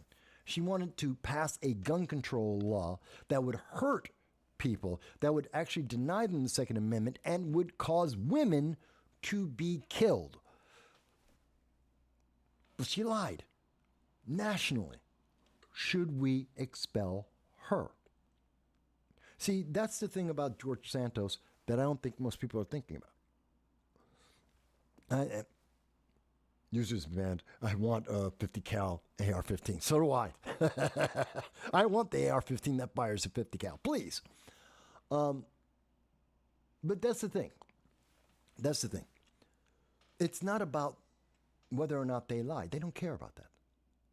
That would be one thing. Because think, if they really cared about it, George Santos would not be the first person that they are firing for lying to the public. But that's obviously not a criteria that's important. That's not the big deal. That's not the issue. What's the issue? He didn't obey. He didn't obey the establishment. That's his crime. That's the problem. He obviously, and to their face, said, I know the con you're running, and I'm going to use it for my advantage. And he isn't playing ball. That's why he's done. But that means that you no longer matter. They can correct your vote. If you elect, I'll give you an example. Imagine that Larry Sharpe decided to run, Larry Sharpe, who's a friend of mine, and he's a libertarian, and if Larry Sharpe decided that he was going to run for Congress, and he gets elected, and he'd be the first New York libertarian member of Congress. And so they could just eliminate him. They could just hold a vote and say, well, no, we don't want libertarians in here, so Larry Sharpe's got to go. It doesn't matter that his 720,000 Americans say he got 100%. Everyone in that district, whether it's the New York 19, the New York 21, the 24, doesn't matter. Pick a district, I don't care. the 14th, Alexandria Ocasio-Cortez's district. Decide where he lives. Decide, all 720,000 people, they're like, I've seen Larry. He lives here. He's a great guy. He's a good dad. We're voting for him. And now, because they expelled Santos without a crime, they can now expel anyone. So I don't care what your politician is. Name your favorite politician. Alexandria Ocasio-Cortez, Ilhan Omar, Hakeem Jeffries, Nancy Pelosi, Adam Schiff, Shirley Jackson Lee. Name your politician. Jamal Bowman. I mean, those are the names that come to the top of my head because they're all idiots. But it doesn't matter. Dick Durbin, Hirono out of Senator Hirono out of Hawaii. Name the politician. Duckworth. It doesn't matter. Any of them are up for grabs. It doesn't matter if 100% of their constituents, if an entire half a state votes for you, they now can turn around and say, and get out. That means America has become more authoritarian. You have had your vote nullified. This is what the problem is. This is my problem with Santos. They have nullified your vote. They have told you to your face that they don't care about you. They care about power for them. They care about obedience. And if you dare to not allow that to happen, they will correct it. And they will do that going forward forever. Probably not the most popular subject I could possibly talk about, but I think it's one of the most important ones. I really do. Oh my God. And I made a big mess on my floors. Knocked over my coffee. My floor is absolutely filled with coffee right now. All right. That did not go over well. But does this make sense to people? I mean, I was talking about this on the Liberty First Foundation on Friday. And I was talking with Frank and a couple of the others about this, and I thought it was important. I think it still is. I think that if we are looking for America to be able to preserve our nation, to protect the people, then we need George Santos in elected office. Not because I think he's a good person. Not because he's a Republican or a Democrat. Not because I think they're all just criminals. It's because if he isn't, then we don't matter anymore. Why have elections anymore? They can just vote out anyone they don't want, regardless of the reason, because there is no crime. The only crime is showing us how little the parties and the news media care about you. How obviously they think they can get away with anything. They think you aren't paying attention, and they think they can do anything they want. And if anyone points out that they're doing it, then they're upset. Tell me, you're in the audience. Does it make sense? Do you see why I'm upset about George Santos being expelled? Not because he's a good person, not because I don't think he committed crime, not because I think fraud is good, and I don't care if he's Republican or not. That's meaningless. It's that they're actually taking power away from us. This is about punishing us, not today, but in the future. It's really critical.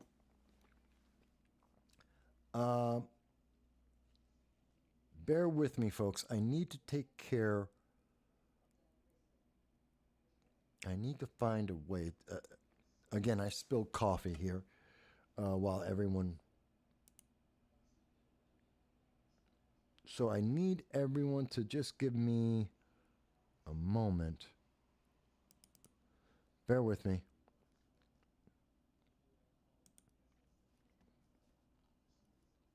Hang on. I'm trying to get a little commercial for you guys. There.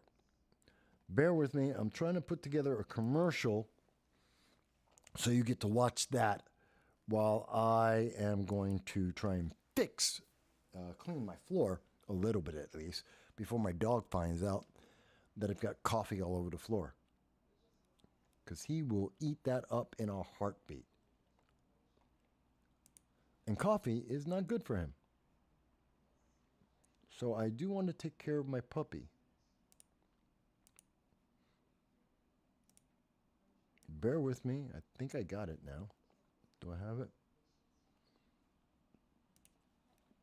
There we go.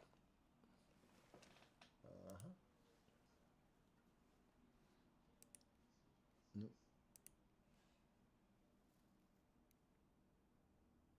Yeah.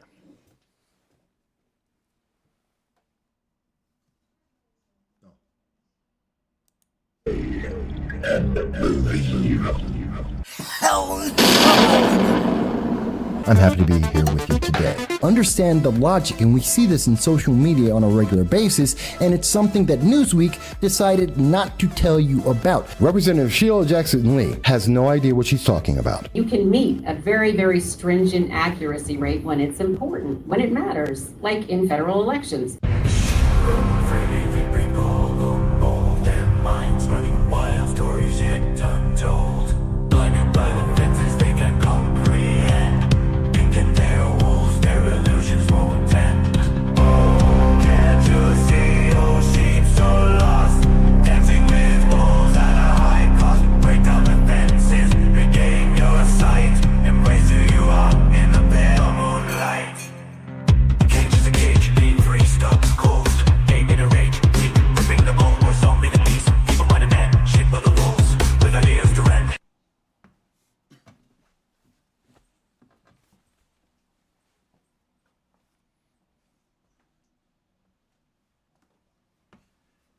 All right. So not perfect, but thank you for bearing with me there for a second as I had to take care of that. So we were talking a little bit about George Santos. Yay. I mean, if anyone thinks I'm wrong about the Santos thing, if you see this in a different way, please explain to me. Do you actually think that they got rid of George Santos because the politicians care about you? Stop. No, you don't eat that. Come here. Come here. By the way, Khan says, hello, Merry Christmas. Say woof woof. Say woof woof. Khan is wishing you a Merry Christmas. Yes? Yes. Okay. Thank you. All right, go.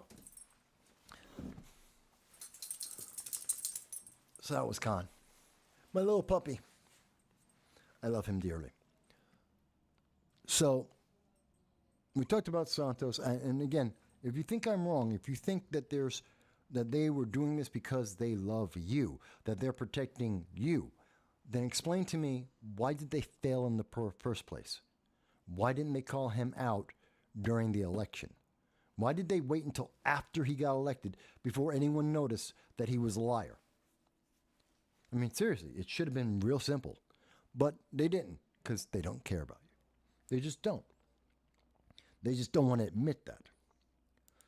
Let me see. We've covered...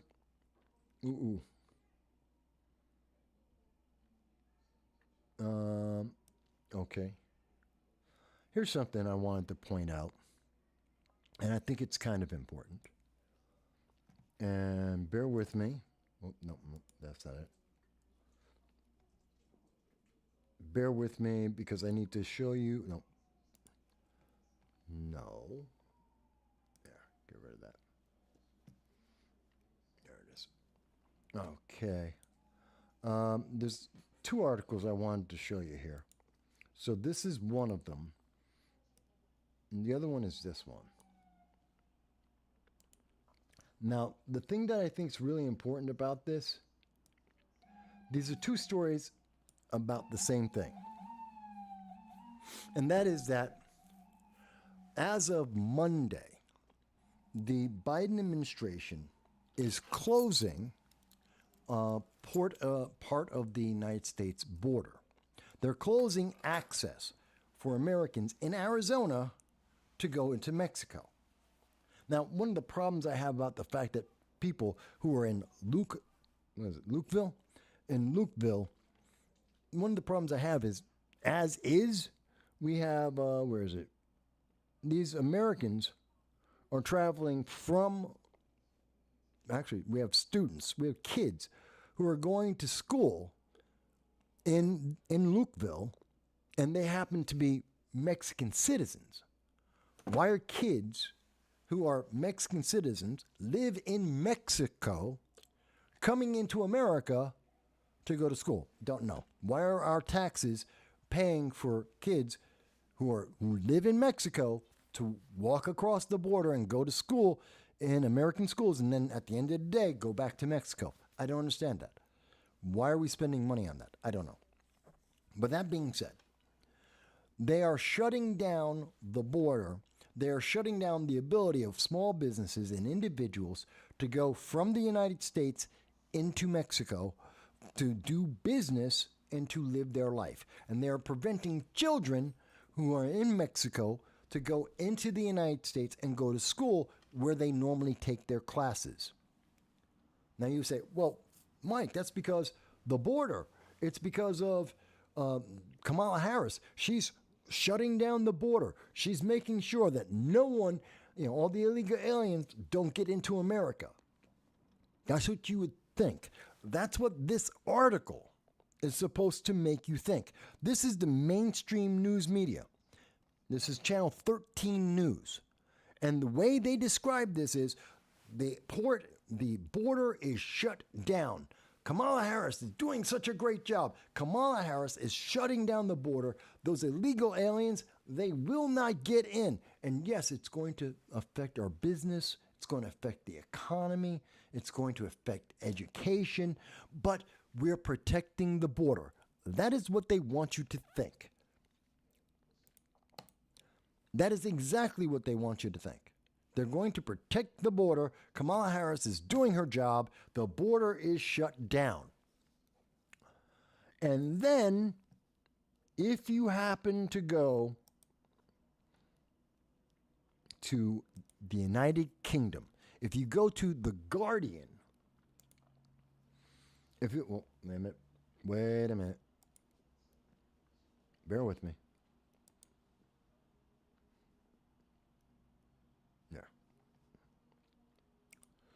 So if you go to England, The Guardian, if you go outside the United States news media, and if you look at the news of the very same city, of the very same section of the border in Arizona, they're not closing the border. They're stopping business, they're stopping the economy, they're stopping education.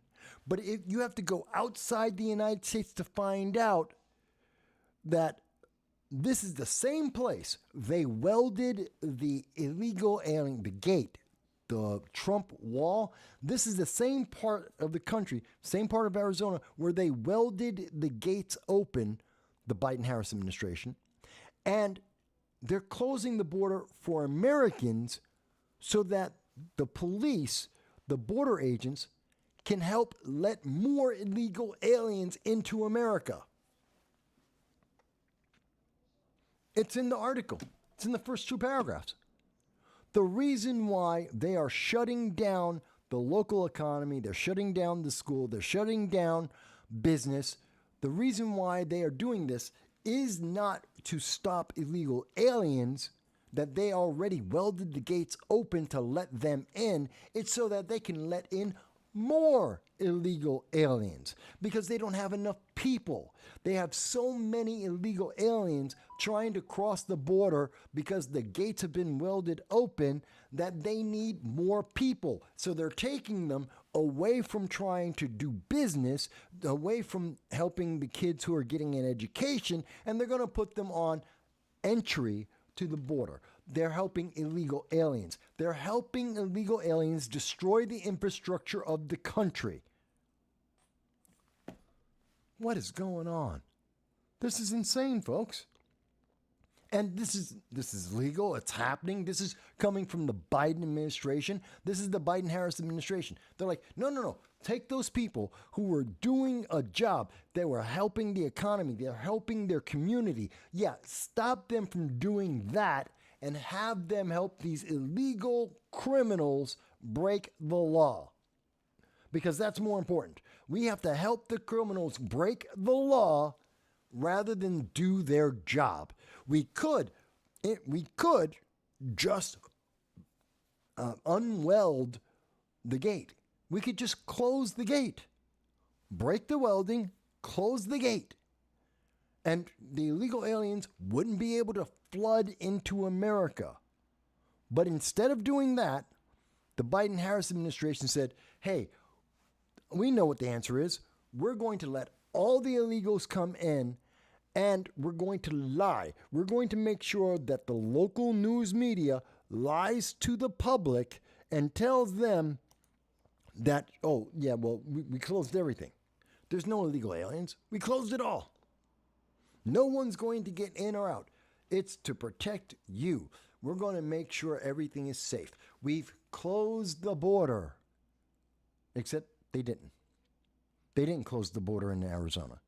They didn't unweld the gate.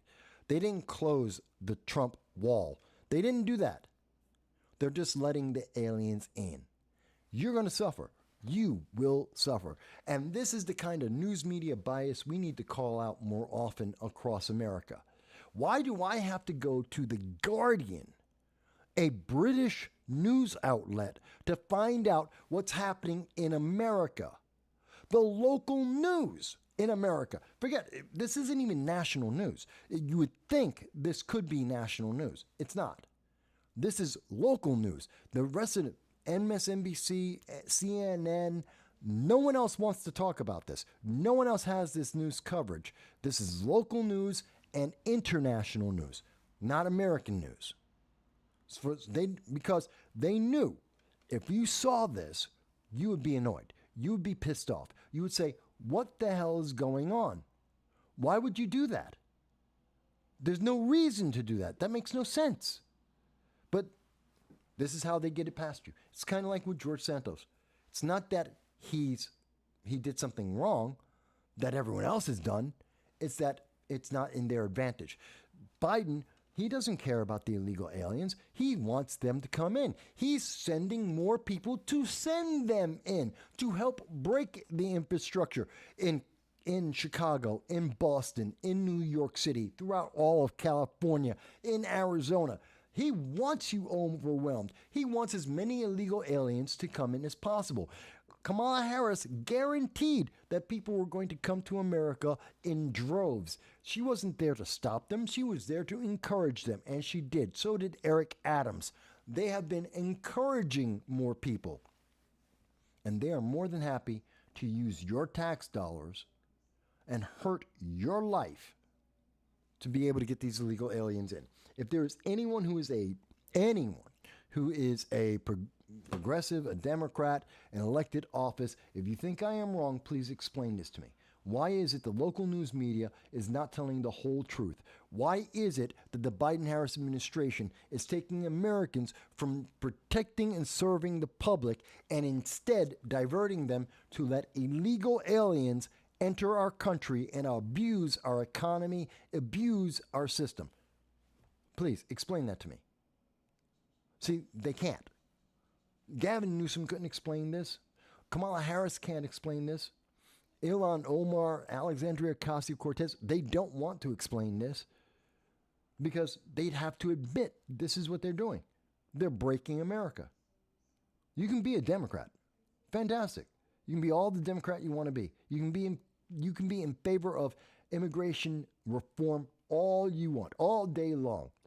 This is criminal. This is criminal. This is hurting America, actively hurting America. And I can't, there is no defense for this. There is no way to justify this. This is bad.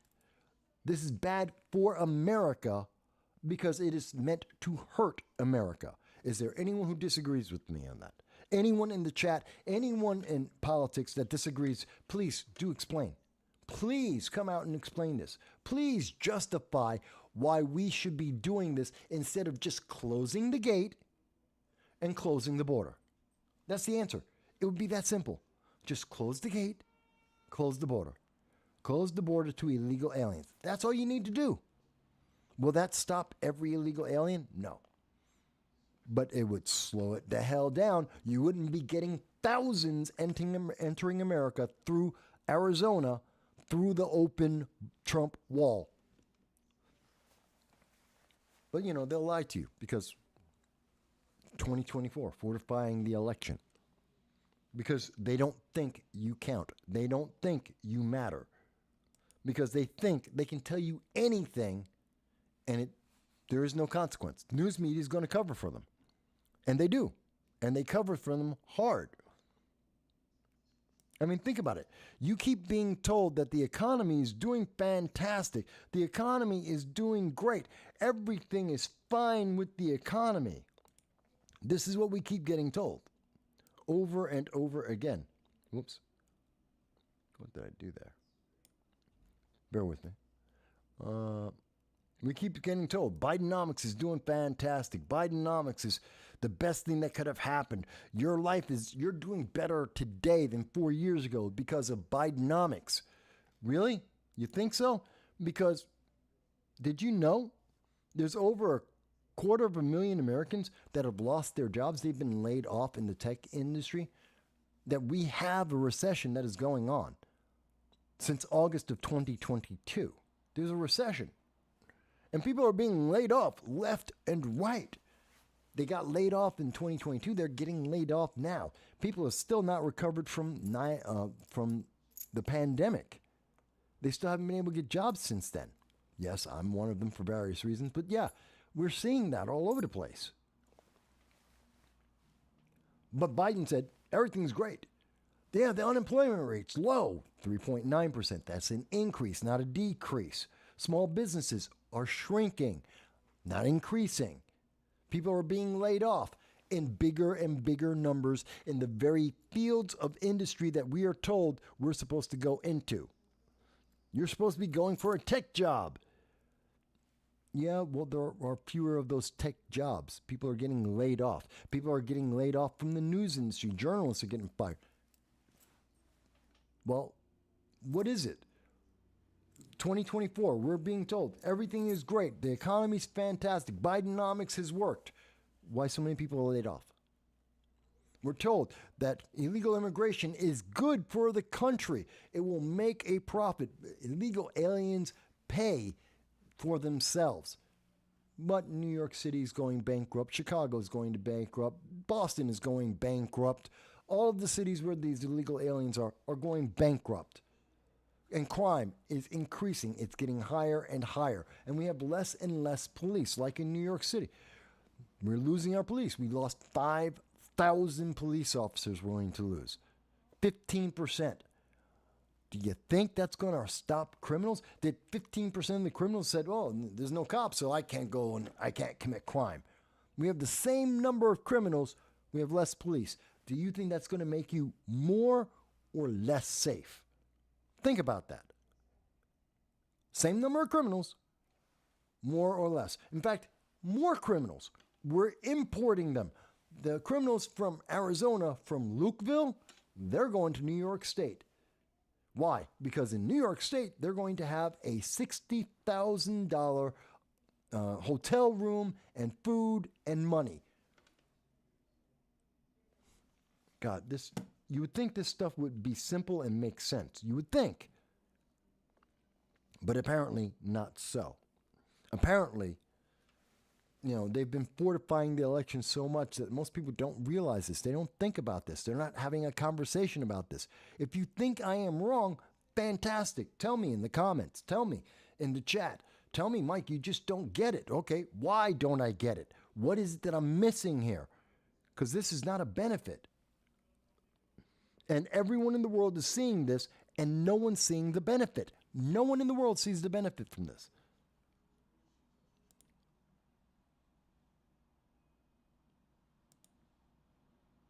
Hang on.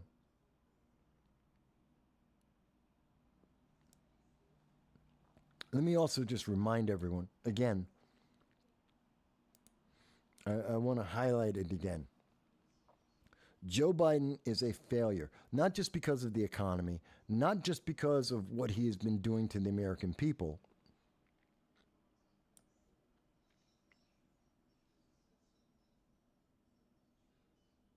What? I thought I had a different. Did I grab? No.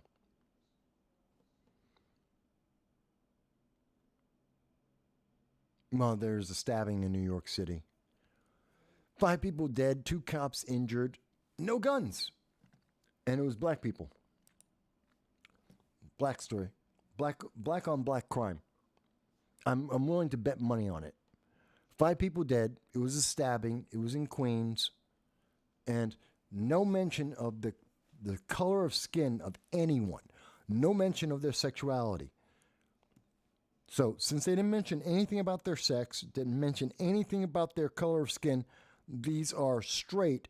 This was a straight black man who killed his black in-laws, his black family, who are all straight as well. Just want you to think, just like the last story, where they didn't tell you the full story. They told you, oh yeah, they're going to close the border to Americans. They're going to stop American business, but illegal aliens, it's come and go all day. The news media here in New York, they're telling you, oh yeah, this was a brutal, vicious crime. Not with a gun, with a knife. Oh, by the way, this is a black guy. Can't say that. Can't say a black guy grabbed a knife and decided to kill people for no reason. He did, but we can't say it. It's shocking. By the way, they're going to do what they're doing in London because of things like this. Oh, we've got gun crimes. We've got to worry about gun crime. What about the guy stabbing people with a steak knife? Oh, you know what? You're right. So we have to do what London is doing, and that means we have to ban all knives.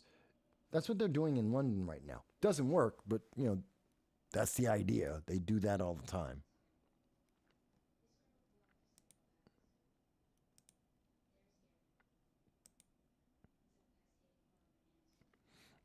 Okay. So let me see. We've been talking about 3 hours and 40, almost 3 hours, 45 minutes, almost 4 hours.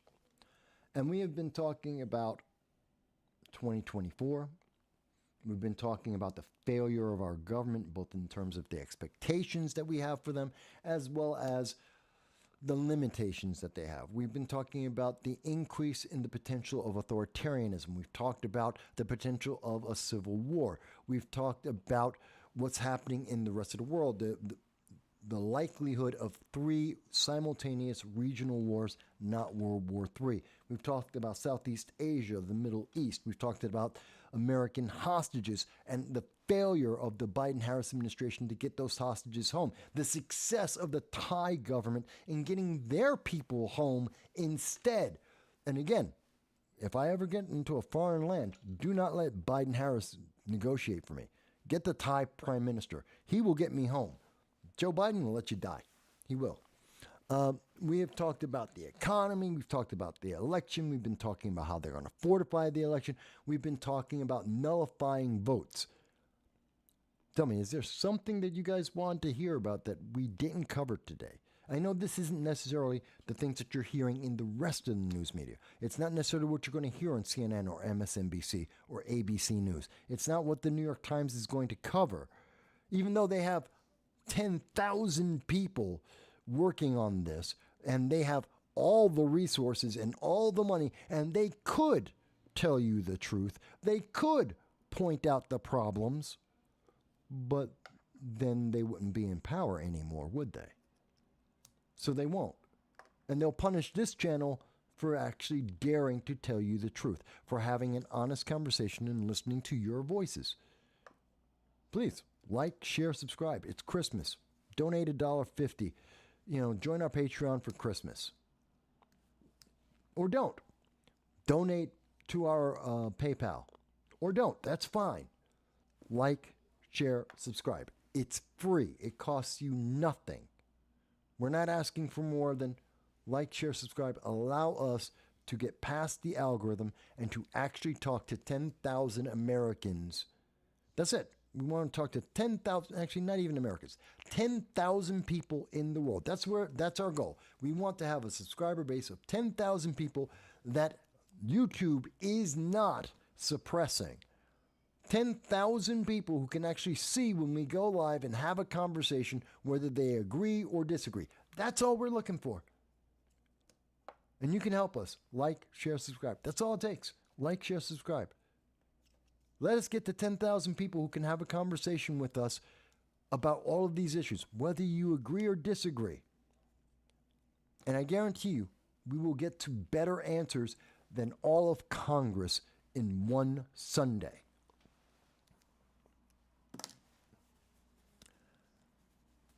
But is there anything, as we're getting closer, we're going to be doing, I should mention, we're going to do a top 10 list for shorts, top 10 list for live videos, live stream. We're going to do top 10 for published videos that we have done. Just to let you know about that, we're also going to include TikTok and Rumble and BitChute so that you can see the comparison. You can see what happens. See, we have, 11 people on our TikTok that are following us. We've got maybe 100 people, 140 people who are following us on Rumble versus the over 1,000, we're almost at 1,200 people who are following us here on YouTube.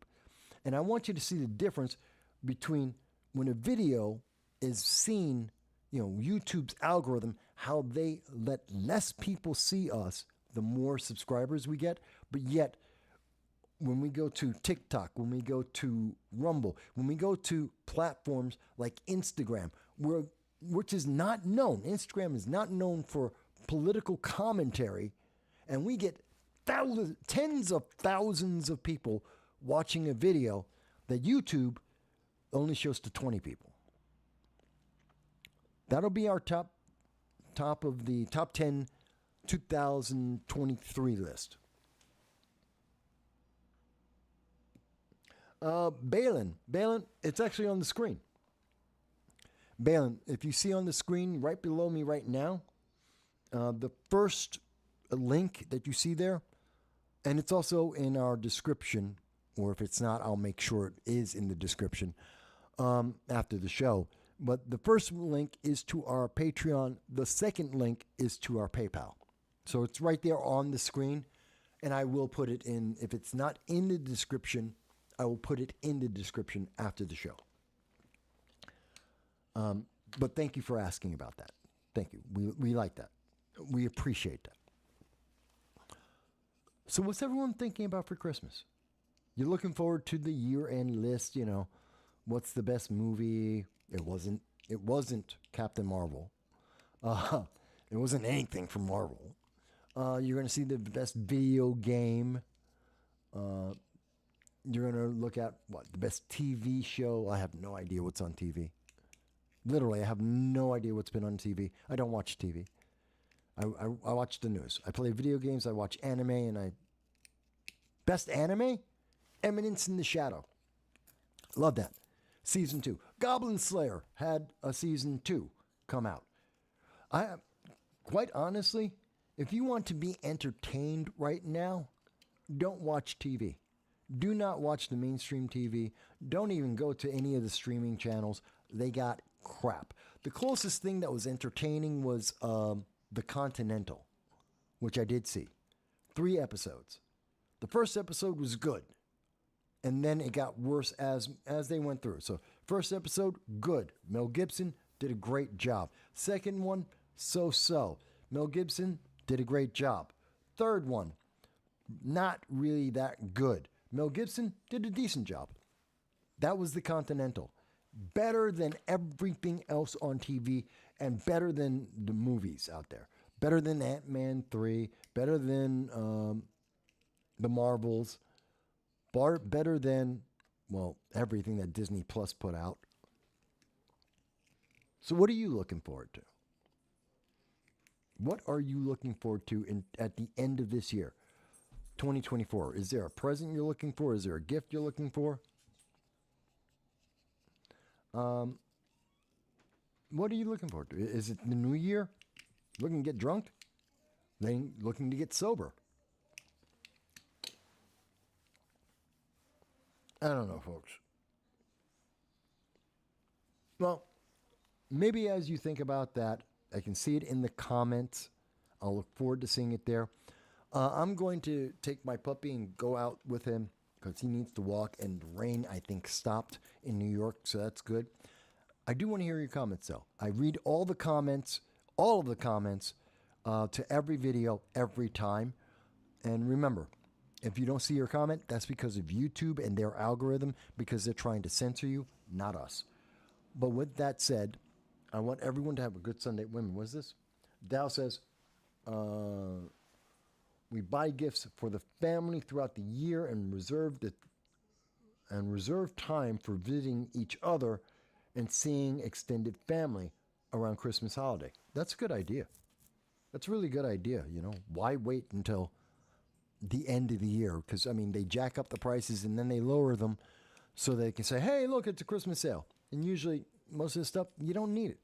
I don't know. Maybe I'm just an old 50-year-old guy. Maybe I don't get it. Could be. But I look forward to seeing all the comments, and I hope everyone gets the opportunity to like, share, subscribe. More importantly, I want you to have a great Sunday. I want you to have a good weekend. I look forward to seeing you throughout the week. Don't forget to check out the J-Rest Break and the shorts that we have there, whether it's on YouTube, on Twitter, on Rumble, wherever we may be. Also, make sure that you're back with us next Sunday at 2:30 p.m. Eastern Standard Time, and we'll do it all again for you. So I'll talk to you soon. Thank you, everyone.